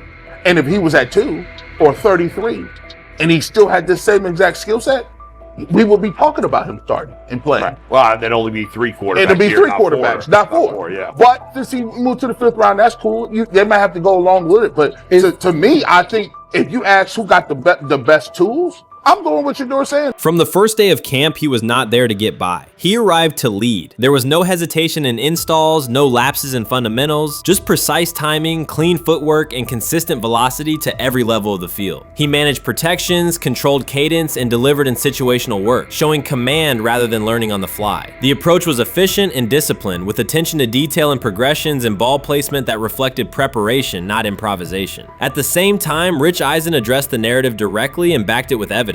He laid out clips, context, and performance markers to cut through speculation. Eisen emphasized that Shedeur Sanders did not step into this moment because of publicity. He built toward it through sustained work, resilience, and results. The background, media readiness, high football IQ, and a professional approach was developed over years, not days, and it translated to immediate operational control of the offense. The resistance came from familiar places. Some in the traditional guard still frame mobile quarterbacks as limited and expected the nepotism label to define him. That view did not hold up against what was on the field. Composure under pressure, secure decision-making, accurate throws into tight windows, and consistent execution in red zone and 2-minute sequences. Eisen's point was clear. Evaluate Shedeur Sanders on performance and readiness. The evidence shows he earned the opportunity and is meeting the standard with accountability and consistency. Yeah, teams didn't draft him because they didn't think he was first-round talent. And the quote we played and that's on the screen, I think is flatly wrong. We all know this shouldn't have happened. Yes, it should have. It should have happened because this wasn't. Now, again, teams can be wrong. The league as a whole can be wrong. Hell, the Baltimore Ravens drafted a 25-year-old tight end before they drafted Lamar Jackson in the same draft. The die is not cast on who Shedeur Sanders. He stated it plainly. This is not a celebrity appearance. This is a quarterback with pocket presence, leadership, and decision-making that stands on its own. You either show it or you settle into a backup role. Shedeur Sanders is not auditioning. He is establishing himself as the starter. When the opportunity arrived, whether through injury, trade, or depth chart changes, Shedeur was prepared and delivered. He did not hesitate. He executed the offense and finished drives. As others tried to catch up to what what they were seeing, Rich Eisen reinforced the same message he has been repeating: evaluate the work. Camp reports have been consistently positive, but the important shift is how the performance is being received. Casual attendees who came to observe left talking about Shedeur's command and poise. Detailed observers focused on his pre-snap reads, protection checks, and audibles, highlighting the mechanics, timing, and ball placement that support efficient, controlled play. What it is that they're doing is they're treating Shedeur Sanders like a 5th round pick. Right? We're not covering every 5th round pick in the NFL hoping that he gets an opportunity to be the starter on day 1. We felt like, oh my goodness, they got a diamond in the rough. Shedeur Sanders fell to the 5th round. They felt like they evaluated him there, and that's where they picked him. And they're playing the guy that they picked in the 3rd round over him because they evaluate him at a higher level than what they do Shedeur Sanders. And I get it. The Cleveland Browns are once again creating problems of their own. Their latest misstep centers on Shedeur Sanders. Ryan Clark and Dan Orlovsky have both noted that Cleveland is repeating the same mistakes. The team spent valuable draft capital and is now undermining that investment. This reflects a persistent issue in the organization's decision-making. It's not just a football decision, it's a pattern of self-inflicted setbacks. Habits and some of the traits that we saw show up in college were very prevalent this past weekend against the Rams. Holding onto the football, catching the snap and not reading the defense, kind of evaluating what the defensive line is doing, and then trying to see if you can go make a play, and that's the concern. Okay, it's 1st and 10. They want a play-action double move at the bottom of the screen. The route doesn't win, and then the protection breaks down a little bit. You're taught as a young quarterback, protection breaks down, find the closest check down. It's right there, it's 1st and 10. He gets to like the 4th part of the... The Cleveland Browns have long carried a reputation for instability. Even when it appears they are turning a corner, the organization finds a way to create new problems. Momentum gives way to questionable decisions and progress stalls. The latest situation centers on Shedeur Sanders. It highlights recurring issues in leadership, planning, and execution. Instead of establishing a clear path forward, Cleveland risks undermining its own investment. There's a lot of players who feel like they should have been picked at a certain spot, should have been viewed in a certain way. But when you get on these teams, it's about developing the team, not doing what's individually best for a certain player. And that's what Kevin Stefanski has to do. And I get it. We want to say all the reasons why what's happening to him isn't right. But maybe we aren't right on the way that not only the entire NFL viewed him, but now the Cleveland Browns view him as well. Shedeur Sanders was not brought in to be a placeholder or a scapegoat. He is expected to be the long-term solution, a high-upside quarterback with the tools, poise, and Sanders' pedigree to elevate the roster. The focus should be on developing him and positioning him to lead the team forward. They sabotaged it. They rigged it against him today, putting him in with 3rd and 4th stringers, 5th stringers. You got no shot at quarterback. They threw him in because they didn't want him to make any more splash and put any more heat on Stefanski. It's a desperate, dangerous situation in which he's got no shot, man. He's throwing to Sal freaking Cannella. What? But he got sacked 5 times because he's hanging on the ball trying to make a play, and nobody can separate. Then it comes down to a couple of minutes are left, and Shedeur tries to go on the field, and Stefanski puts Tyler Huntley in place of him. Excruciating to watch. Shedeur Sanders brings accuracy at all levels, steady leadership, and the kind of composure that comes from handling pressure. Fans were energized, and the league was paying attention. For once, Cleveland had a credible source of hope at quarterback, then the familiar pattern returned. Instead of committing to a clear development plan, first-team reps, stable direction, and a defined timeline, the Browns introduced uncertainty and slowed his progress. Rather than building around him and giving Shedeur a direct path to lead, they split priorities and sent mixed signals. The result is momentum stalled at the very point it should be accelerating. I also can't blame anybody who says, I don't necessarily trust this coaching staff to develop a quarterback or to evaluate the quarterback position. They've made some really oddball decisions at this position over the last several years, and I don't blame anybody for questioning, do these guys actually know what they're doing? I don't think that's unfair at all. The thing I would say is that they're desperate. They're very desperate. Like the entire organization is desperate. And if you really think they're going back to the coaches' offices and all getting around the table after session. This wasn't about scheme or play design. It was a pattern of mismanaging a young quarterback. From the start, the signs were clear. Shedeur Sanders arrived at camp without priority first-team reps or the confidence-building snaps a rookie need. Instead of a defined development plan, he was asked to compete from behind, treated like a depth option rather than a long-term starter. The message was earn it later rather than build it now. When game action came, he was put on the field with limited preparation. Protection was inconsistent, and the play calling did little to ease his transition, more a stress test than a structured debut. The approach emphasized survival over progression, creating conditions where mistakes were likely and growth was harder to achieve. Analysts Ryan Clark and Dan Orlovsky highlighted the same points. The issues reflected organizational choices, not a shortfall in Sanders' ability. This was not a rookie collapsing under pressure. It was a franchise failing to provide the support, reps, and clarity required for a first-year quarterback to succeed. Shedeur moves slowly, kind of trying to see what's going on, and then that creates that sack fumble. So a lot of the stuff that we just saw in college is a big deal. This ball gets snapped at the 48-yard line. Defense has won the rep. Play is dead. Throw the ball away. It's first down. But instead we run and it's a 2.5, 3-yard loss. So instead of being 2nd and 10, we're 2nd and 13. We're dead. Again, here's the opportunity to throw the juke route. Hold, scramble. So some of those things that I was and others were concerned about on the college tape showed itself again. This is not the end of the world, though. This is part of his development. Cleveland managed to take a highly promising rookie and within weeks put him in a position where he looked unprepared. Ryan Clark called out the core issue. A first-year quarterback cannot succeed without protection, clear situations, and a controlled environment. Dan Orlovsky added that when a young quarterback isn't given structure, support, or coherent schemes, you're not evaluating ability, you're manufacturing failure. That's what happened to Shedeur Sanders. Browns fans weren't just disappointed with the results, they were alarmed by the process. This is a fan base familiar with quarterback missteps, yet even they recognize the pattern. A talented prospect subjected to poor planning and inconsistent guidance. After one preseason setback, the conversation shifted toward maybe Shedeur isn't ready instead of examining coaching, play design, and preparation. The reality is clear. The question isn't whether Sanders is ready, it's whether the Browns were prepared to develop and support him. Well, that would be a nice exit strategy because he would come up as doing Shedeur a favor. Like one's got to go, right? One's got to go, T, to clear this thing up. At some point, but I'm sorry, I know they don't care. If they were to trade Shedeur Sanders now after that preseason performance and he would go on to be good. The organization has cycled through quarterbacks for years, and the pattern is unchanged. Blame the player, protect the system, and repeat the same mistakes. Fans are split. Some argue Shedeur Sanders needs time and support, while others treat one rough outing as proof he isn't the answer. That division hides the real problem, the Browns' process. This isn't Shedeur failing, it's the team failing Shedeur. Across the league, successful teams create clear development paths. Kansas City brought Patrick Mahomes along behind a veteran and tailored the offense before handing him the job. Houston committed to CJ Stroud, built around his strengths, and let him grow with consistent direction. Smart teams invest, protect, and show belief.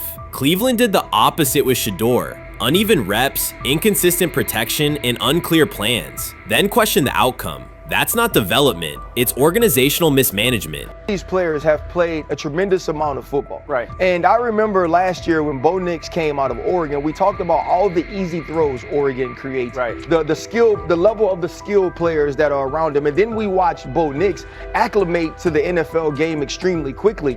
I see a lot of those same traits in Dillon Gabriel. He gets the football out of his hands. He takes the throw that's available to him. He plays on time. And part of whether or not you get an opportunity to get on the field is the people that you're competing against. And I don't mean this in any disrespectful way to Shedeur, because I'm not only a fan, it's somebody I want to see succeed. The Browns will likely present this as part of a deliberate development plan, tough standards, resilience building, and testing a rookie under pressure.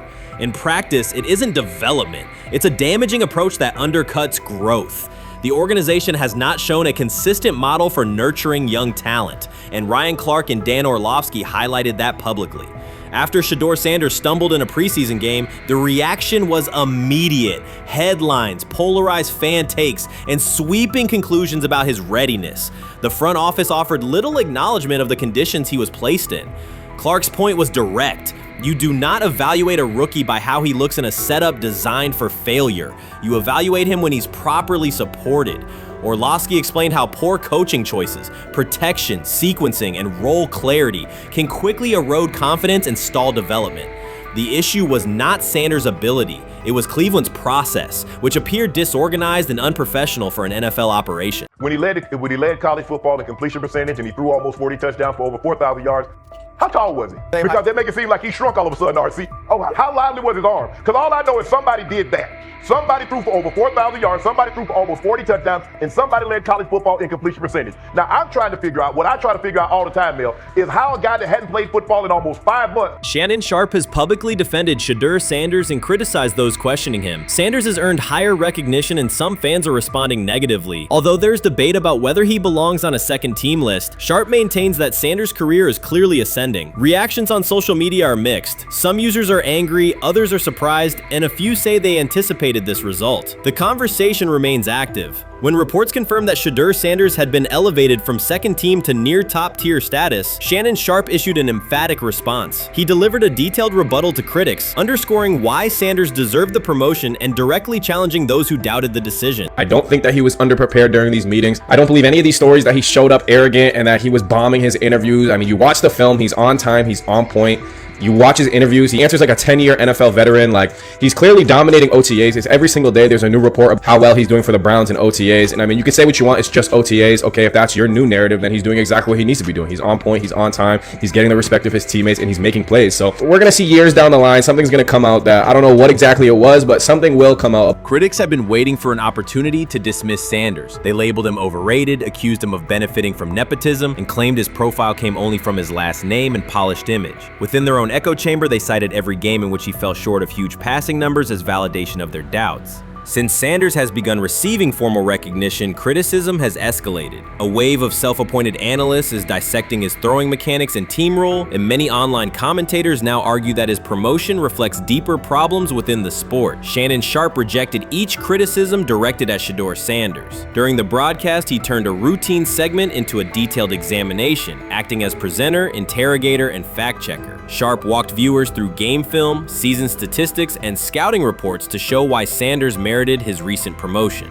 Whenever a panelist claimed Sanders had not earned the role, Sharpe countered with completion percentages, efficiency ratings under pressure, and documented late-game drives that changed outcomes. He stressed that the backlash was driven less by on-field evidence and more by reluctance to revise earlier opinions. Sharpe argued that critics were upset not because Sanders lacked qualifications, but because his progress contradicted their initial narrative. By the end of the discussion, Sharpe had moved past simple defense and reframed Sanders as a clear example of performance-based advancement, demonstrating that early predictions can be wrong. Never heard of no Dylan Gabriel or Tyler Shock. What the hell is that?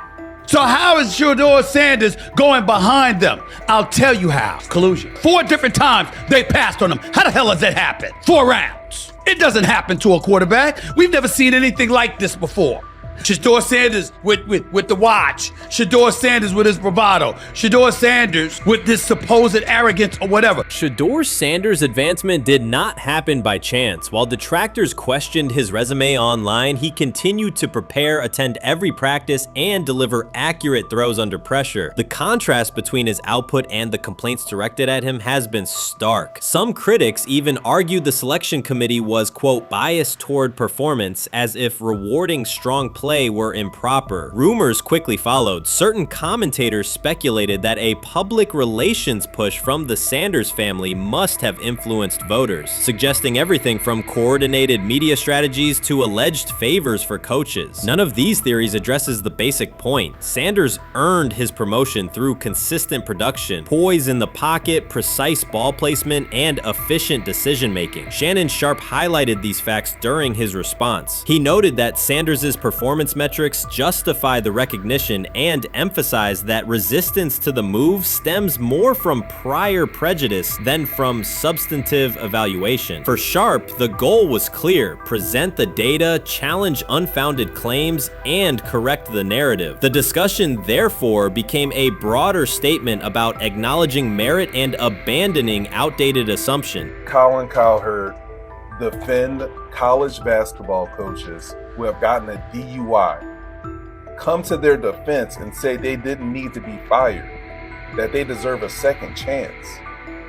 But Shedeur Sanders drives 40 miles over the speed limit, gets a one-on-one ticket, And Colin Cowherd comes on his show today and says he's out on Shedeur Sanders. He's seen enough. He can't support him anymore. He can't be in the Shedeur Sanders camp because of the speeding ticket. Shannon Sharpe addressed commentators who portray constant doubt as expertise. Those who discount strong performances with "we'll see" but declare bust after a single mistake. He noted their belief that progress only counts if an athlete visibly struggles. Sharpe's response was methodical rather than emotional. He presented evidence, cited statistics, and calmly refuted each claim. Following his remarks, several critics began revising or deleting earlier posts, recasting themselves as longtime supporters of Shedeur Sanders despite having questioned him for months. Sharpe insists on accountability, naming specific individuals and dates while requesting public acknowledgement of prior errors. He argues that analysts cannot spend months undermining a player's potential and then quietly adopt a supportive stance once the athlete succeeds. These are serious, big-time, top-of-the-line playmakers that they have. If you can go 45 to 42 in the fourth quarter because your quarterback set the school record with 510 yards passing. He was flawless. Shedeur is big time. I didn't know for sure, will it translate to the next level of competition? Yes.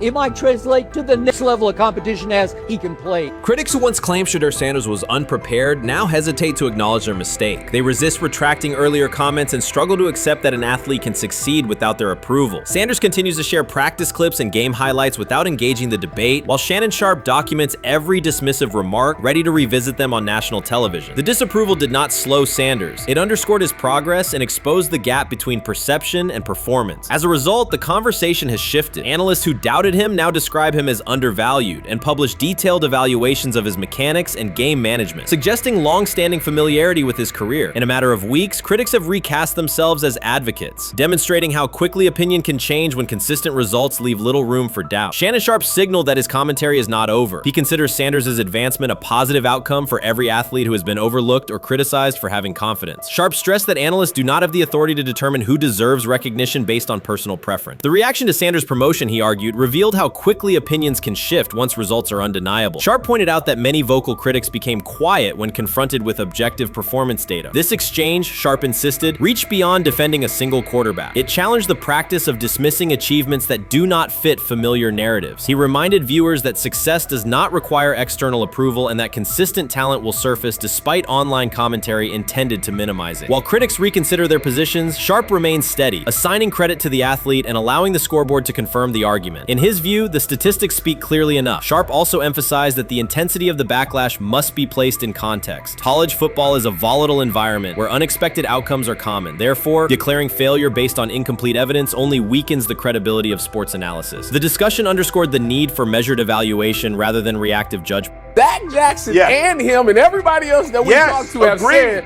that Shedeur looks good. He looks really good. Yes. He looks better. And we got Zach that say Dylan Gabriel ain't even an NFL quarterback.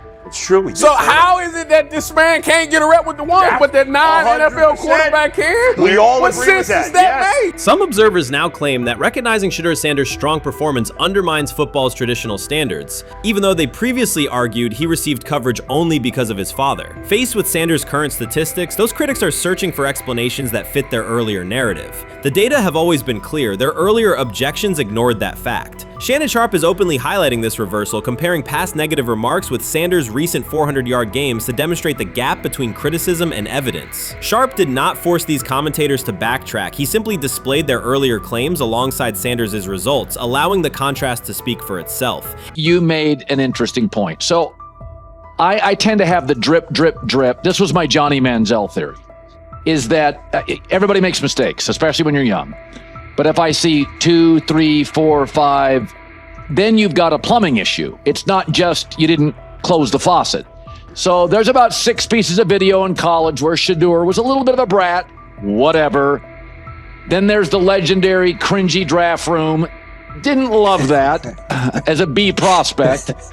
Then there's back-to-back speeding tickets, both over 90, and a missed arraignment. The NFL is navigating unexpected headlines after a former Browns coach publicly defended Shedeur Sanders in response to reports of multiple speeding tickets. The coach's statement has sparked extensive online debate. Supporters welcome the show of loyalty, while critics question the motive. Sanders now finds himself at the center of an unforeseen controversy, and observers want to know why a Cleveland coach is standing so firmly in his corner. The story is developing rapidly and continues to draw intense attention. When it came out that he got a speeding ticket, I said it's not really that big a deal.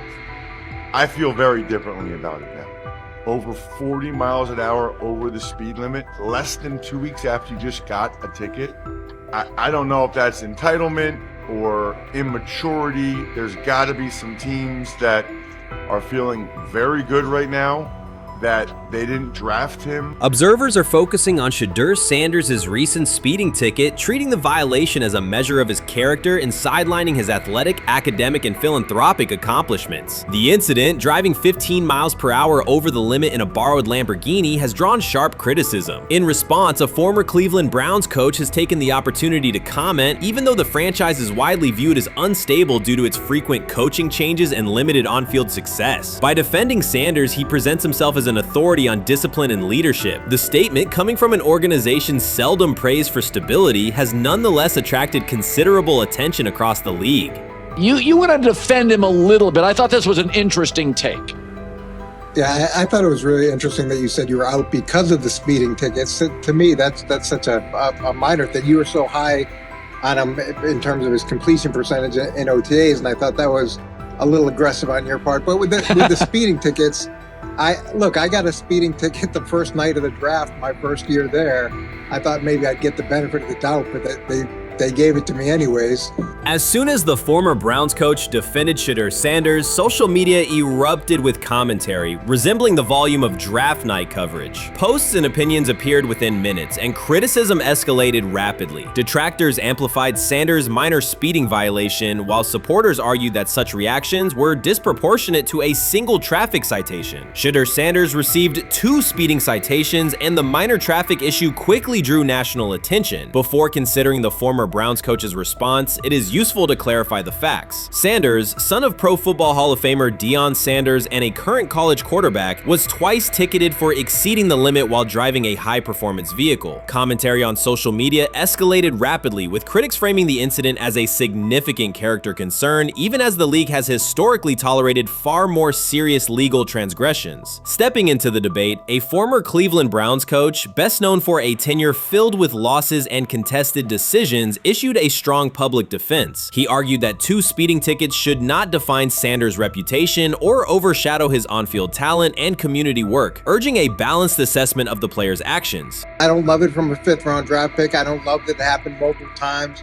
but I do think that this is the first time he's been away from his dad, and there's gonna be some growing pains. Now, would I sell my stock on it like you are? Not because of a couple speeding tickets, especially in light of the problems that Brown's quarterback room has had to deal with legally in the last few years. I mean, this is nothing. The debate quickly shifted from 2 speeding citations to broader claims about integrity, growth, and leadership. The former Browns coach framed the infractions as moments for personal development and urged observers to view them in context. Critics responded forcefully. Some called for disciplinary action, others questioned Deion Sanders' parenting, and a few sought to discredit the coach himself, despite his professional record already being widely analyzed across the league. The reaction underscores an apparent inconsistency in public standards. Fans often overlook on-field confrontations, heated sideline arguments, and other significant controversies, yet they treated Sanders' routine traffic offenses, speeding without evidence of reckless endangerment, as indicators of serious character flaws. If such minor violations were adopted as the primary measure of morality in professional football, many players would face similar criticism. Sports media amplified the story almost immediately. Television panels dissected Shedeur Sanders' decision-making, treating 2 speeding tickets as indicators of deeper character concerns. Networks aired detailed segments under banners such as red flags and road rage, repeatedly questioning whether the citations might affect his draft evaluation. Although Sanders is already regarded as a first-round prospect, analysts emphasize that NFL teams value discipline and legal awareness when forming final assessments. Many commentators overlook the fact that other high-profile players have faced more serious offenses without similar similar scrutiny? Throughout the coverage, the former Browns coach defended Sanders, portraying him as a talented quarterback subjected to disproportionate criticism in a culture that expects near-perfect conduct. His argument was thorough and methodical, asserting that the traffic violation should not overshadow Sanders' skills, work ethic, or future potential. Commentators point out that the coach's intervention was not entirely selfless. He recognized the publicity potential. One day he was an overlooked figure from a struggling Browns era, the next he was a trending name across sports media. The discussion quickly expanded beyond Sanders' speeding citations to questions of image management and narrative control. Critics demanded disciplinary measures, public apologies, team sanctions, and formal statements, yet their objections seemed directed less at the traffic infractions themselves and more at Sanders' high profile, confidence, and resistance to traditional expectations. In practical terms, Sanders' brand remains intact. The coach secures renewed relevance, and the episode supplies another headline in the ongoing story of modern football. The next time Sanders is seen in a high-performance car, the debate will likely reignite, focused not on speed limits, but on the broader culture of the league. Meanwhile, new voices continue to join the conversation. Broadcaster Colin Cowherd has already weighed in, offering his own reassessment of the incident and its broader implications. Breaking news, Shedeur Sanders last night was pulled over going 100 miles per hour. All right, he clocked 101, 41 miles an hour over the speed limit in Cleveland. He will have the opportunity to fight the ticket in court. Now, I'm not exactly sure where he was pulled over, whether or not that it was in Ohio or whether or not that it was in his home state. But typically when you're going 40 over, that's flirting with the line of reckless driving. Folks, I gotta tell you, I don't understand what it is with these young men driving at absurd speed. Colin Cowherd's view of Shedeur Sanders shifted abruptly. Days after praising the quarterback's poise and skill, he appeared on air to declare that Sanders is overhyped, unfocused, and distracted by celebrity. The reversal was immediate, without any gradual reconsideration. Cowherd now frames Sanders' 2 speeding tickets as evidence of poor judgment, even though he has defended other quarterbacks facing far more serious off-field issues. The sudden, wholesale withdrawal of support leaves viewers questioning the consistency of Cowherd's criteria and illustrates how quickly media narratives can change when minor incidents receive outsized attention. This is okay. nothing. Okay. How much of this is? I mean, Jimmy Haslam has his hands all over Manziel, has his hands all over Deshaun Watson. Admitted it, man enough to admit it. I saw the reaction in the draft room when they took Shedeur Sanders. Pretty obvious it wasn't the coach and the GM's pick. How much is this? This team has 8 last place finishes in 13 years owning it. How much of this is we don't have a very good owner here like Washington, D.C. and the Commanders? Yeah, I didn't love the owner stepping in and saying, you got to take this guy in the 5th round. And I doubt they'll ever admit to it. While Colin Cowherd urged teams to move on from Shedeur Sanders, former Browns coach Eric Mangini offered a more measured response. Mangini, whose tenure in Cleveland was marked by mixed results, used his platform to provide context rather than condemnation. Instead of sensationalizing the speeding violations, he encouraged viewers to consider Sanders' circumstances. A 21-year-old quarterback whose life is scrutinized both on and off the field. Mangini acknowledged that the tickets were mistakes, but emphasized that they do not by themselves define Sanders' character or future. He noted the extraordinary attention athletes received today, combining the responsibilities of quarterback, public figure, and social media presence. Under such pressure, missteps are magnified, and criticism multiplies quickly. Mangini concluded that any evaluation of Sanders should weigh the totality of his behavior, performance, and growth, rather than isolate 2 traffic citations as decisive evidence of poor judgment. The rumors have ended. The decision is public. Cleveland Browns owner Jimmy Haslam has informed every level of the organization that unless an unforeseen injury intervenes, Shedeur Sanders will start at quarterback in week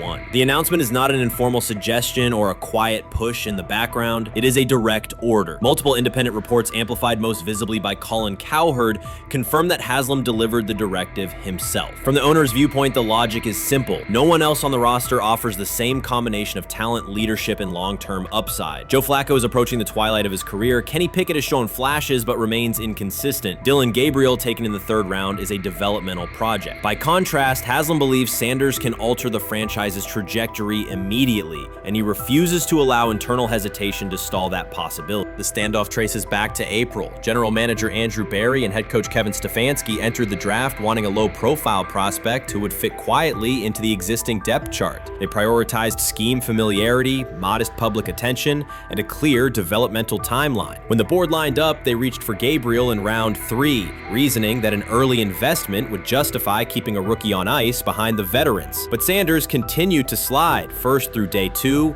then deep into round 5. Haslam watched the names come off the board, convinced the league's bias against Deion Sanders' outspoken son was obscuring legitimate first-round talent. When Cleveland's 5th-round pick arrived and Sanders was still available, Haslam intervened. He did more than approve the choice, he overrode the original plan, making it clear that the organization would select Sanders and give him every chance to compete. From that moment on, the Browns' internal narrative splintered into 2 camps, those ready to accelerate around their owner's vision, and those still trying to protect their original approach. Once rookie minicamp began, Sanders erased much of the speculation. He commanded huddles, processed coverages quickly, and delivered throws with anticipation that belied his draft slot. Teammates noted his willingness to accept blame for missed timing, then correct the error without dramatics. While Flacco and Pickett split most first-team reps, Sanders treated limited opportunities as full-speed auditions. During organized team activities, he identified blitz looks, redirected protections, and consistently found his second read when the primary route was covered. More than one defensive veteran told local reporters that Sanders looks like the best arm in the building. That assessment forced Barry and Stefanski to reevaluate their timetable. They could no longer label Sanders a long-term project without contradicting on-field evidence. Drafting Gabriel 2 rounds earlier had provided the staff an excuse to slow roll Sanders' ascent.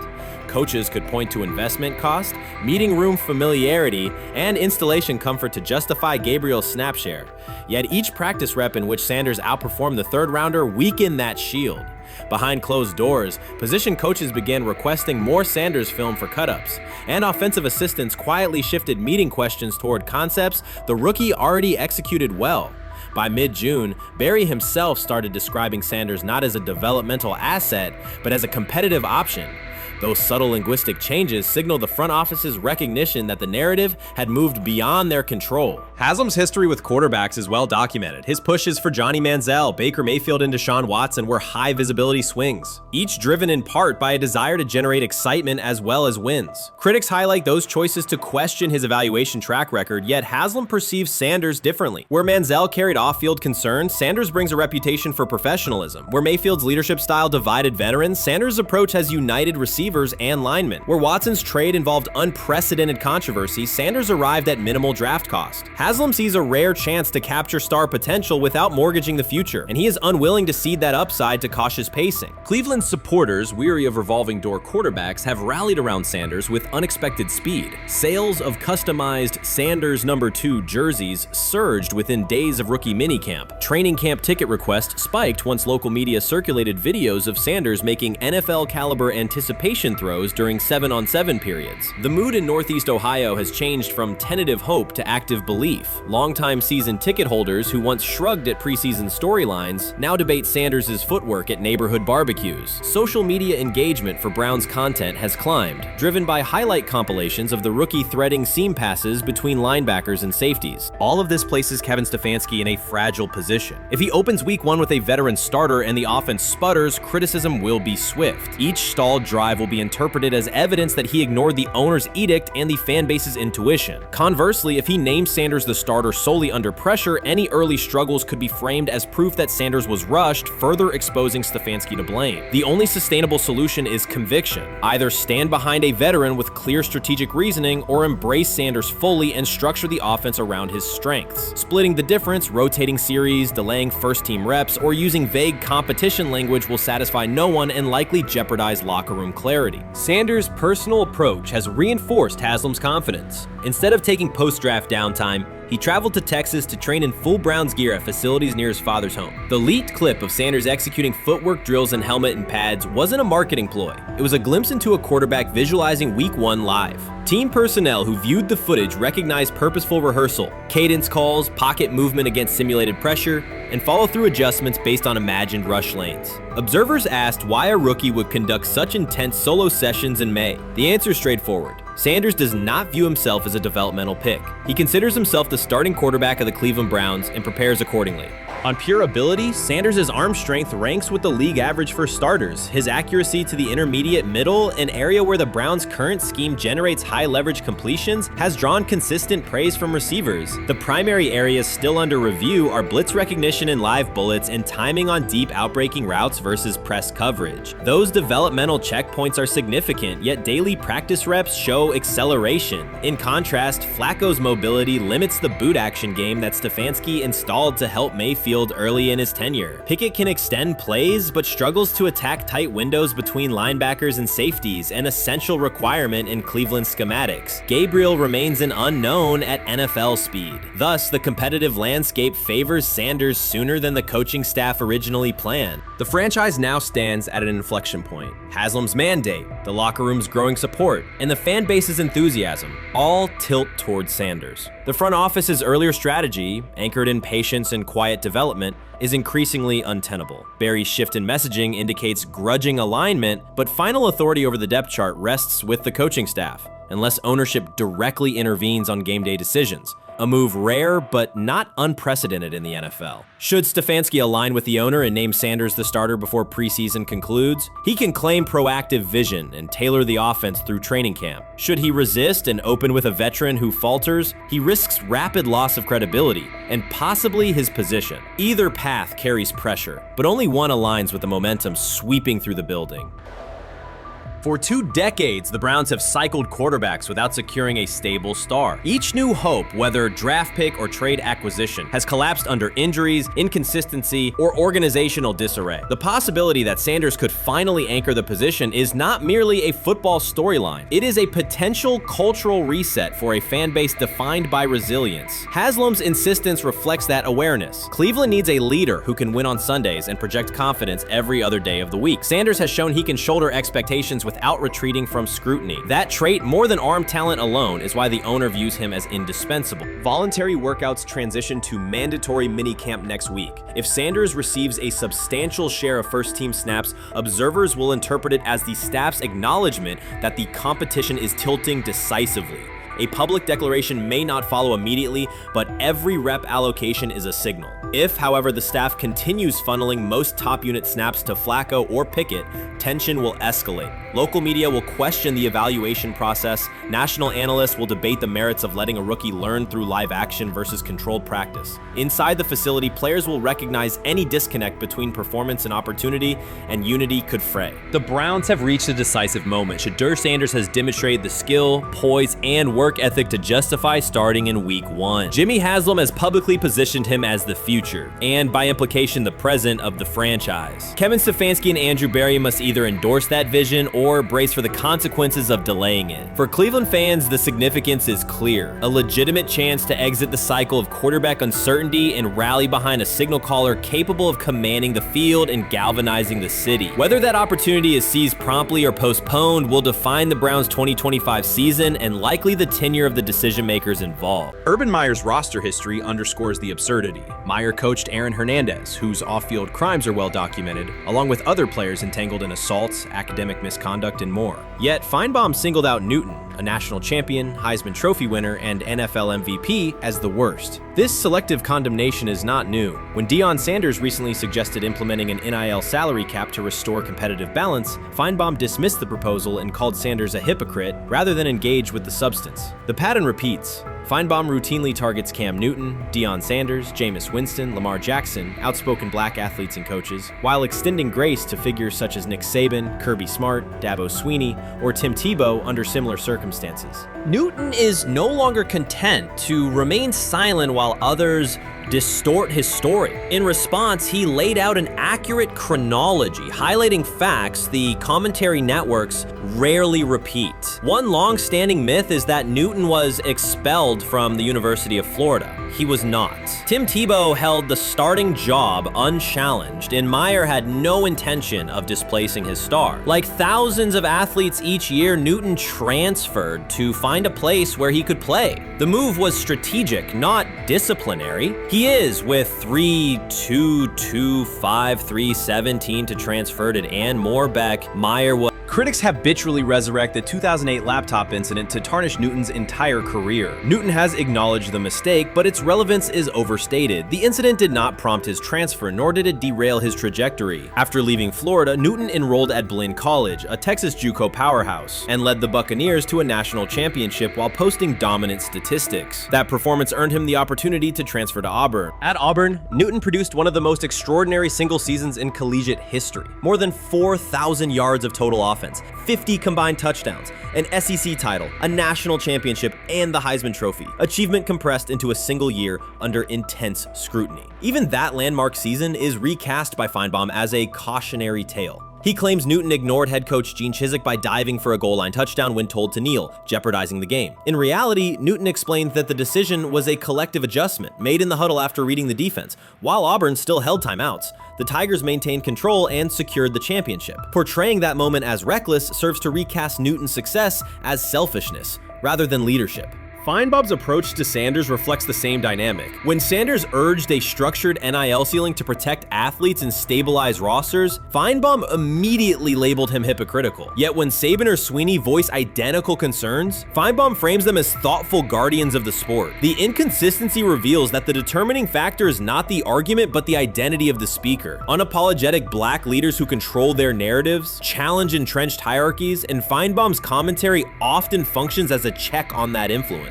Newton countered Feinbaum's latest attack with a concise statement. "You're lying, Paul. Please stop." Behind those words lay a broader indictment of the media machinery that weaponizes half-truths. By calling Newton the worst player Meyer coached, Feinbaum was seeding doubt among fans, front office evaluators, and future historians. Newton, now an established media presence and entrepreneur, no longer depends on traditional outlets to correct the record. He reminded audiences of three essential truths. He departed Florida on his own terms, he led Auburn with support from coaches and teammates, and he captured every major accolade available in college and professional football without conforming to prescribed expectations. An unspoken rule lingers in American sports discourse. Black athletes may excel, but must do so quietly, gratefully, and without highlighting systemic inequities. Newton broke that expectation early by celebrating with unreserved joy, answering questions candidly, and refusing to minimize his personality. For some commentators, that confidence is reinterpreted as arrogance. Feinbaum's repeated attempts to undermine Newton follow a familiar script of policing behavior rather than analyzing performance. Yet, legacy rests not in a pundit soundbite, but in tangible achievements and public memory. Newton's resume, Heisman winner, national champion, NFL MVP, speaks for itself. Millions of fans witnessed his impact on Saturdays and Sundays. Countless young quarterbacks saw someone who looks like them redefine the position's possibilities. The same is true for Sanders, whose player-first coaching philosophy and media savvy continue to influence college football's direction. Feinbaum's commentary cannot erase these realities. Newton, Sanders, Winston, Jackson, and others have already secured their places in football history. By publicly confronting misinformation, Newton set a precedent for athletes who now possess the platforms and technology to present their stories unfiltered. The microphone no longer belongs exclusively to legacy broadcasters. Newton holds it now, and he intends to keep it. A decisive shift that reduces the gatekeeper's influence and ensures that accomplishments are judged on merit rather than narrative manipulation. Shedeur Sanders did not treat day 4 of Brown's training camp as anything other than work. He completed 8 of 11 passes with 3 touchdowns, operating with control and accuracy throughout the red zone periods. The throws were varied, a well-placed ball to rookie Luke Floria that led him across the goal line in stride, a firm throw to Cade McDonald over middle after a quick read, and a tight window completion to Deontay Johnson at the back of the end zone with 2 defenders closing. The sequence showed timing, poise, and placement under pressure.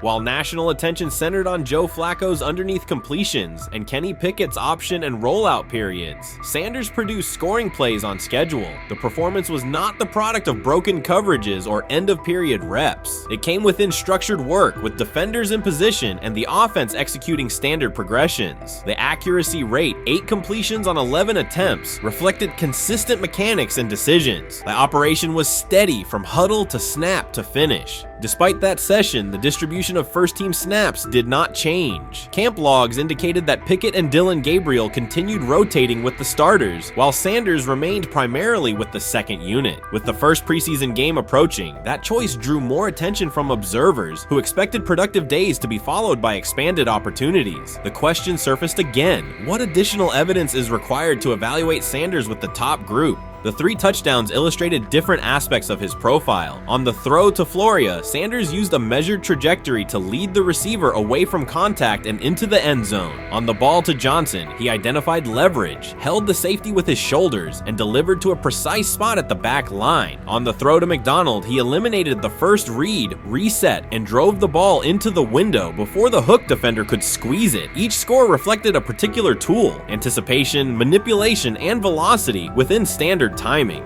Comparisons to the other quarterbacks were straightforward. Pickett produced 2 touchdowns but placed 1 late ball that exposed a receiver to contact near the goal line. Gabriel accounted for 1 score, with additional gains coming on checkdowns and designed movement. Flacco advanced the ball in short increments without finishing drives during the same period. Sanders converted opportunities into points repeatedly and without turnovers. The rotation, however, remained unchanged. Head coach Kevin Stefanski and the staff continued to allocate first-team work to the same group, describing the process as an open evaluation. In practice, that has meant extended starter reps for Pickett and Gabriel, veteran scripts for Flacco, and second unit periods for Sanders. The disconnect between output and opportunity was notable, particularly given the stated goal of reaching an early decision at quarterback. When asked about the timeline recently, Stefanski said the preference was to decide sooner rather than later, an acknowledgement that the window for assessment is limited as preseason approaches. Speculation about motives is common in such situations. The discussion has included references to front office perspectives and ownership influence. Owner Jimmy Haslam is widely viewed as supportive of drafting Sanders. General manager Andrew Berry is known for prioritizing fit, traits, and process within the roster building model. Stefanski reports to Berry, and the practice plan reflects coaching evaluation within organizational parameters. None of that guarantees any outcome. It does explain why rotations can remain conservative even after strong individual periods. Regardless of internal views, the most useful next step for the evaluation would be a defined set of first-team snaps for Sanders to put comparable tape next to his peers. There was also outside attention on several practice segments from earlier in camp that showed Sanders throwing during lulls to non-receiver personnel, ball attendants, staffers, and assistants, while other quarterbacks were in script with full units. Those clips circulated widely and were interpreted by some as dismissive. Sanders addressed questions about it by narrowing the focus to preparation, explaining that his responsibility is to be ready for the work assigned and that he has adjusted at every level of competition, from HBCU ball to the Power 5 and now the NFL. The response matched his general approach: acknowledge the situation, maintain routine, and continue to execute when the next period begins. The broader draft day and narrative context remains part of the conversation. Sanders' college resume included efficient production and high completion rates across 2 programs, culminating in national recognition such as the Johnny Unitas Golden Arm Award. His selection in the 5th round was driven by varying evaluations of projection, scheme fit, and development timelines. The result is the current environment. He must present his case within limited windows, then wait for access to the next rung of competition. That does not make the process unfair, it makes it exacting. The best answer, for him and for the staff, is additional, comparable reps and clear tape. Fan reaction after day 4 was direct. Social accounts and comment threads filled with assessments that centered on performance rather than reputation. Sanders produced 3 touchdowns, avoided negative plays, and showed command in the red zone. Supporters pointed to that tape and asked for opportunities with the starters to verify whether the same rhythm carries over with the top receivers and linemen. The message was not about headlines. It was about the logic of evaluation in a compressed calendar. From an operational standpoint, Sanders' day reflected consistent fundamentals. His base was disciplined, his eyes matched his feet, and his timing aligned with route depths. On the Johnson score, he used a subtle shoulder turn to hold the safety before resetting and throwing to the back line. On the McDonald throw, the ball was out on the second hitch, arriving before the defenders could converge. On the Floria play, the arc and placement minimized the hit risk and maximized the run-through. Those are portable traits. They translate across units if the timing Working with receivers is established through reps. The staff's balancing act is real. They must prepare the presumed Week 1 starter with sufficient continuity, while also giving developmental players enough exposure to judge ceiling and floor. That tension is present in every camp. The cleanest path through it is to carve out defined first-team sequences for each competitor and evaluate the tape against comparable defenses and situations. High red zone, low red zone, third and medium, and 2-minute. Sanders' performance on day 4 strengthened the case for such an allocation. Context matters off the field as well. Earlier in the offseason, 2 speeding citations, 91 miles per hour in Brunswick and 101 miles per hour in Strongsville, prompted public comment from Barry, who emphasized standards and safety. Sanders accepted responsibility, stated that he learned from the incidents and moved on. In camp, he has kept the focus on football tasks, install retention, cadence management, protection IDs, and post-practice review. He has also continued to build rapport across position groups, including veteran receivers and defensive backs, so that timing and expectations are clear when reps arrive. None of this diminishes the experience of the veterans in the room. Flacco has decades of film, Pickett has multiple seasons of NFL starts, and Gabriel brings mobility and a defined collegiate profile. It does, however, underscore the purpose of camp, to align decisions with current performance. Sanders produced the most efficient scoring period of the day. The next logical step is to see that operation with the starting unit, document the results, and compare them to the other candidates under the same conditions. The preseason opener will compress timelines further. Install packages expand, and coaches begin to narrow personnel groupings. If the objective is to identify the quarterback who can operate the offense most cleanly on Sundays, then structured exposure now will give the staff better information later. A small but deliberate set of first-team snaps for Sanders, scripted early downs, a third down sequence, and a red zone series would provide data without disrupting broader preparation. Until that occurs, Sanders can only continue to control process and execution. Day 4 showed what that looks like when opportunities align. Efficient reads, disciplined mechanics, and finishes in the end zone. He did not seek attention for the sequence. He put it on tape. If the evaluation remains consistent with the stated competition, comparable snaps should follow. If they do, the staff will have a clear, side-by-side measure. If they do not, the question from observers will remain the same. What more needs to be seen to justify the look? For now, the record from day 4 is clear. 8 completions on 11 attempts, 3 touchdowns, no turnovers, red zone precision, consistent control at the line and in the pocket. Those are tangible outputs. They merit a defined opportunity with the starters as the team moves toward preseason and the decision that follows. Whether or not that opportunity arrives immediately, Sanders has shown the preparation and execution necessary to be evaluated on equal footing. The next step is a matter of allocation, not speculation. While much of the NFL community attended the ESPYs in Los Angeles, Shedeur Sanders spent the day in Cleveland with families recovering from a residential explosion. He did not seek cameras or a red carpet appearance. He chose to be present in a neighborhood working through loss. Weeks earlier, an explosion at the Rainbow Terrace Apartments in the Garden Valley neighborhood displaced more than 100 residents. Local officials reported that 42 families were left without housing. A father suffered burns over most of his body and remained in a coma. His 2 young children were hospitalized in critical condition. The damage extended beyond structures. Families lost possessions, stability, and routine. Cleveland City Council member Richard A. Starr described the moment as a family fighting for its future. Outside of local reporting, national attention was limited. Sanders decided to go to the site, meet residents, and help organize a day focused on relief and connection. The decision drew questions almost immediately. Some asked why he was not at the ESPYs, others questioned his motives. Sanders did not respond with counter-arguments. He explained simply that he felt an obligation to be present and that he would act on that conviction. This was not a team-scheduled appearance. He promoted the gathering himself, arrived without ceremony, and spent the day with residents. His approach emphasized listening, participation, and time.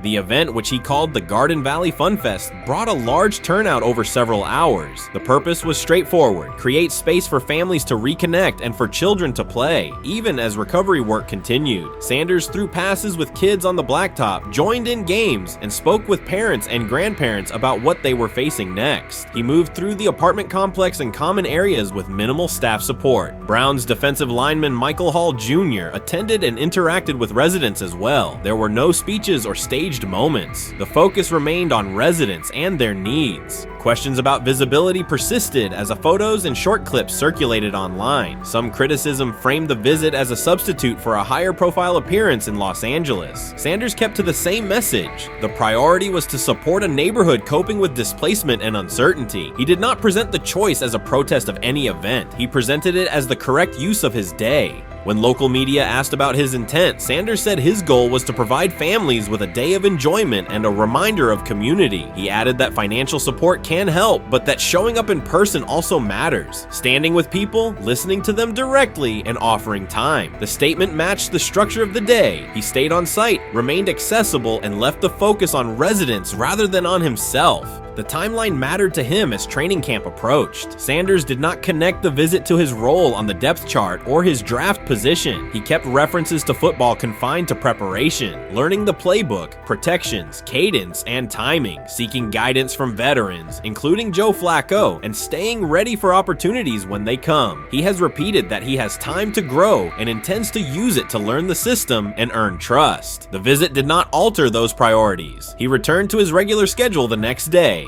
Since arriving in Cleveland, Sanders has treated community work as part of his responsibilities. Before his jersey went on sale, he visited schools, including John Marshall High School, speaking with students about goals, accountability, and effort. He set public objectives confidently, such as long-term aspirations for the franchise, but paired them with routine work in the building, meetings install, film, and on-field reps. The day at Rainbow Terrace fit that pattern. Identify a need, show up, contribute, and avoid unnecessary attention. For residents, the FunFest provided a brief reprieve from ongoing challenges: housing transitions, school logistics, medical appointments, and the paperwork that follows an emergency. For teammates and staff who observed, it was an example of a rookie investing time locally without seeking a headline. For Sanders, it reinforced how he plans to operate in Cleveland: be consistent, be present, and let actions speak.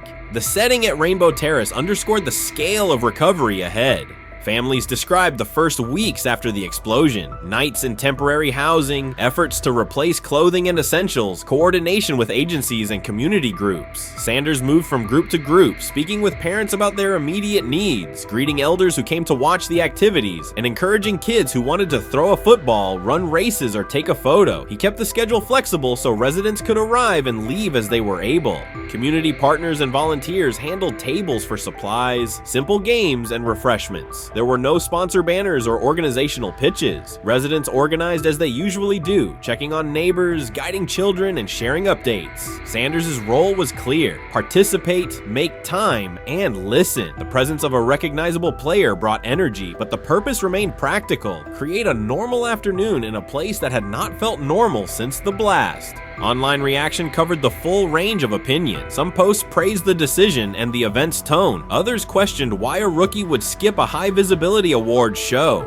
Sanders did not try to manage that conversation. He maintained the same explanation. He chose to spend the day where he believed he could be useful, and then he returned to his football schedule. The approach was consistent with how he addresses other topics: answer directly and move on to the next task. The same measured approach appears in his preparation for camp. Sanders has not asked for public guarantees about reps. He has focused on install recall, cadence, and protection IDs, route timing, and situational work. He has sought input from veterans, thanked teammates who have provided guidance, and spent time with receivers and linemen to align on communication. Coaches have emphasized that the quarterback competition is a process, and Sanders has accepted that framework. His emphasis remains on readiness. None of this overshadows the experience and resumes of other players on the roster. It does provide a clearer picture of how Sanders operates as a professional. He separates off-field actions from promotional efforts. He keeps football preparation focused on what he can control. He communicates with teammates across position groups so that timing and expectations are shared. He does not try to steer attention in his favor. He tries to make steady progress. The day in Garden Valley was one example. He arrived without a speech, stayed for hours, and left without an announcement. He did not ask for recognition. He offered time. Residents responded in kind. Kids lined up for catches and races. Parents and grandparents asked about camp and wished him well, and neighbors coordinated rides and schedules around the event. The atmosphere felt like a neighborhood gathering, not a media production. Local leaders who were present or who spoke later emphasized that recovery will take months. Families will continue continue to navigate housing, healthcare, and daily logistics. Events like the Fun Fest do not resolve those issues, but they help sustain community connections and morale. Sanders' contribution was to create a space for that to happen and to treat the day with the same seriousness he applies to practice, plan, execute, and keep the focus where it belongs. As the preseason approaches, Sanders will continue to compete for opportunities on the field. He has said he will be prepared when called upon, and that he understands the importance of mastering details before focusing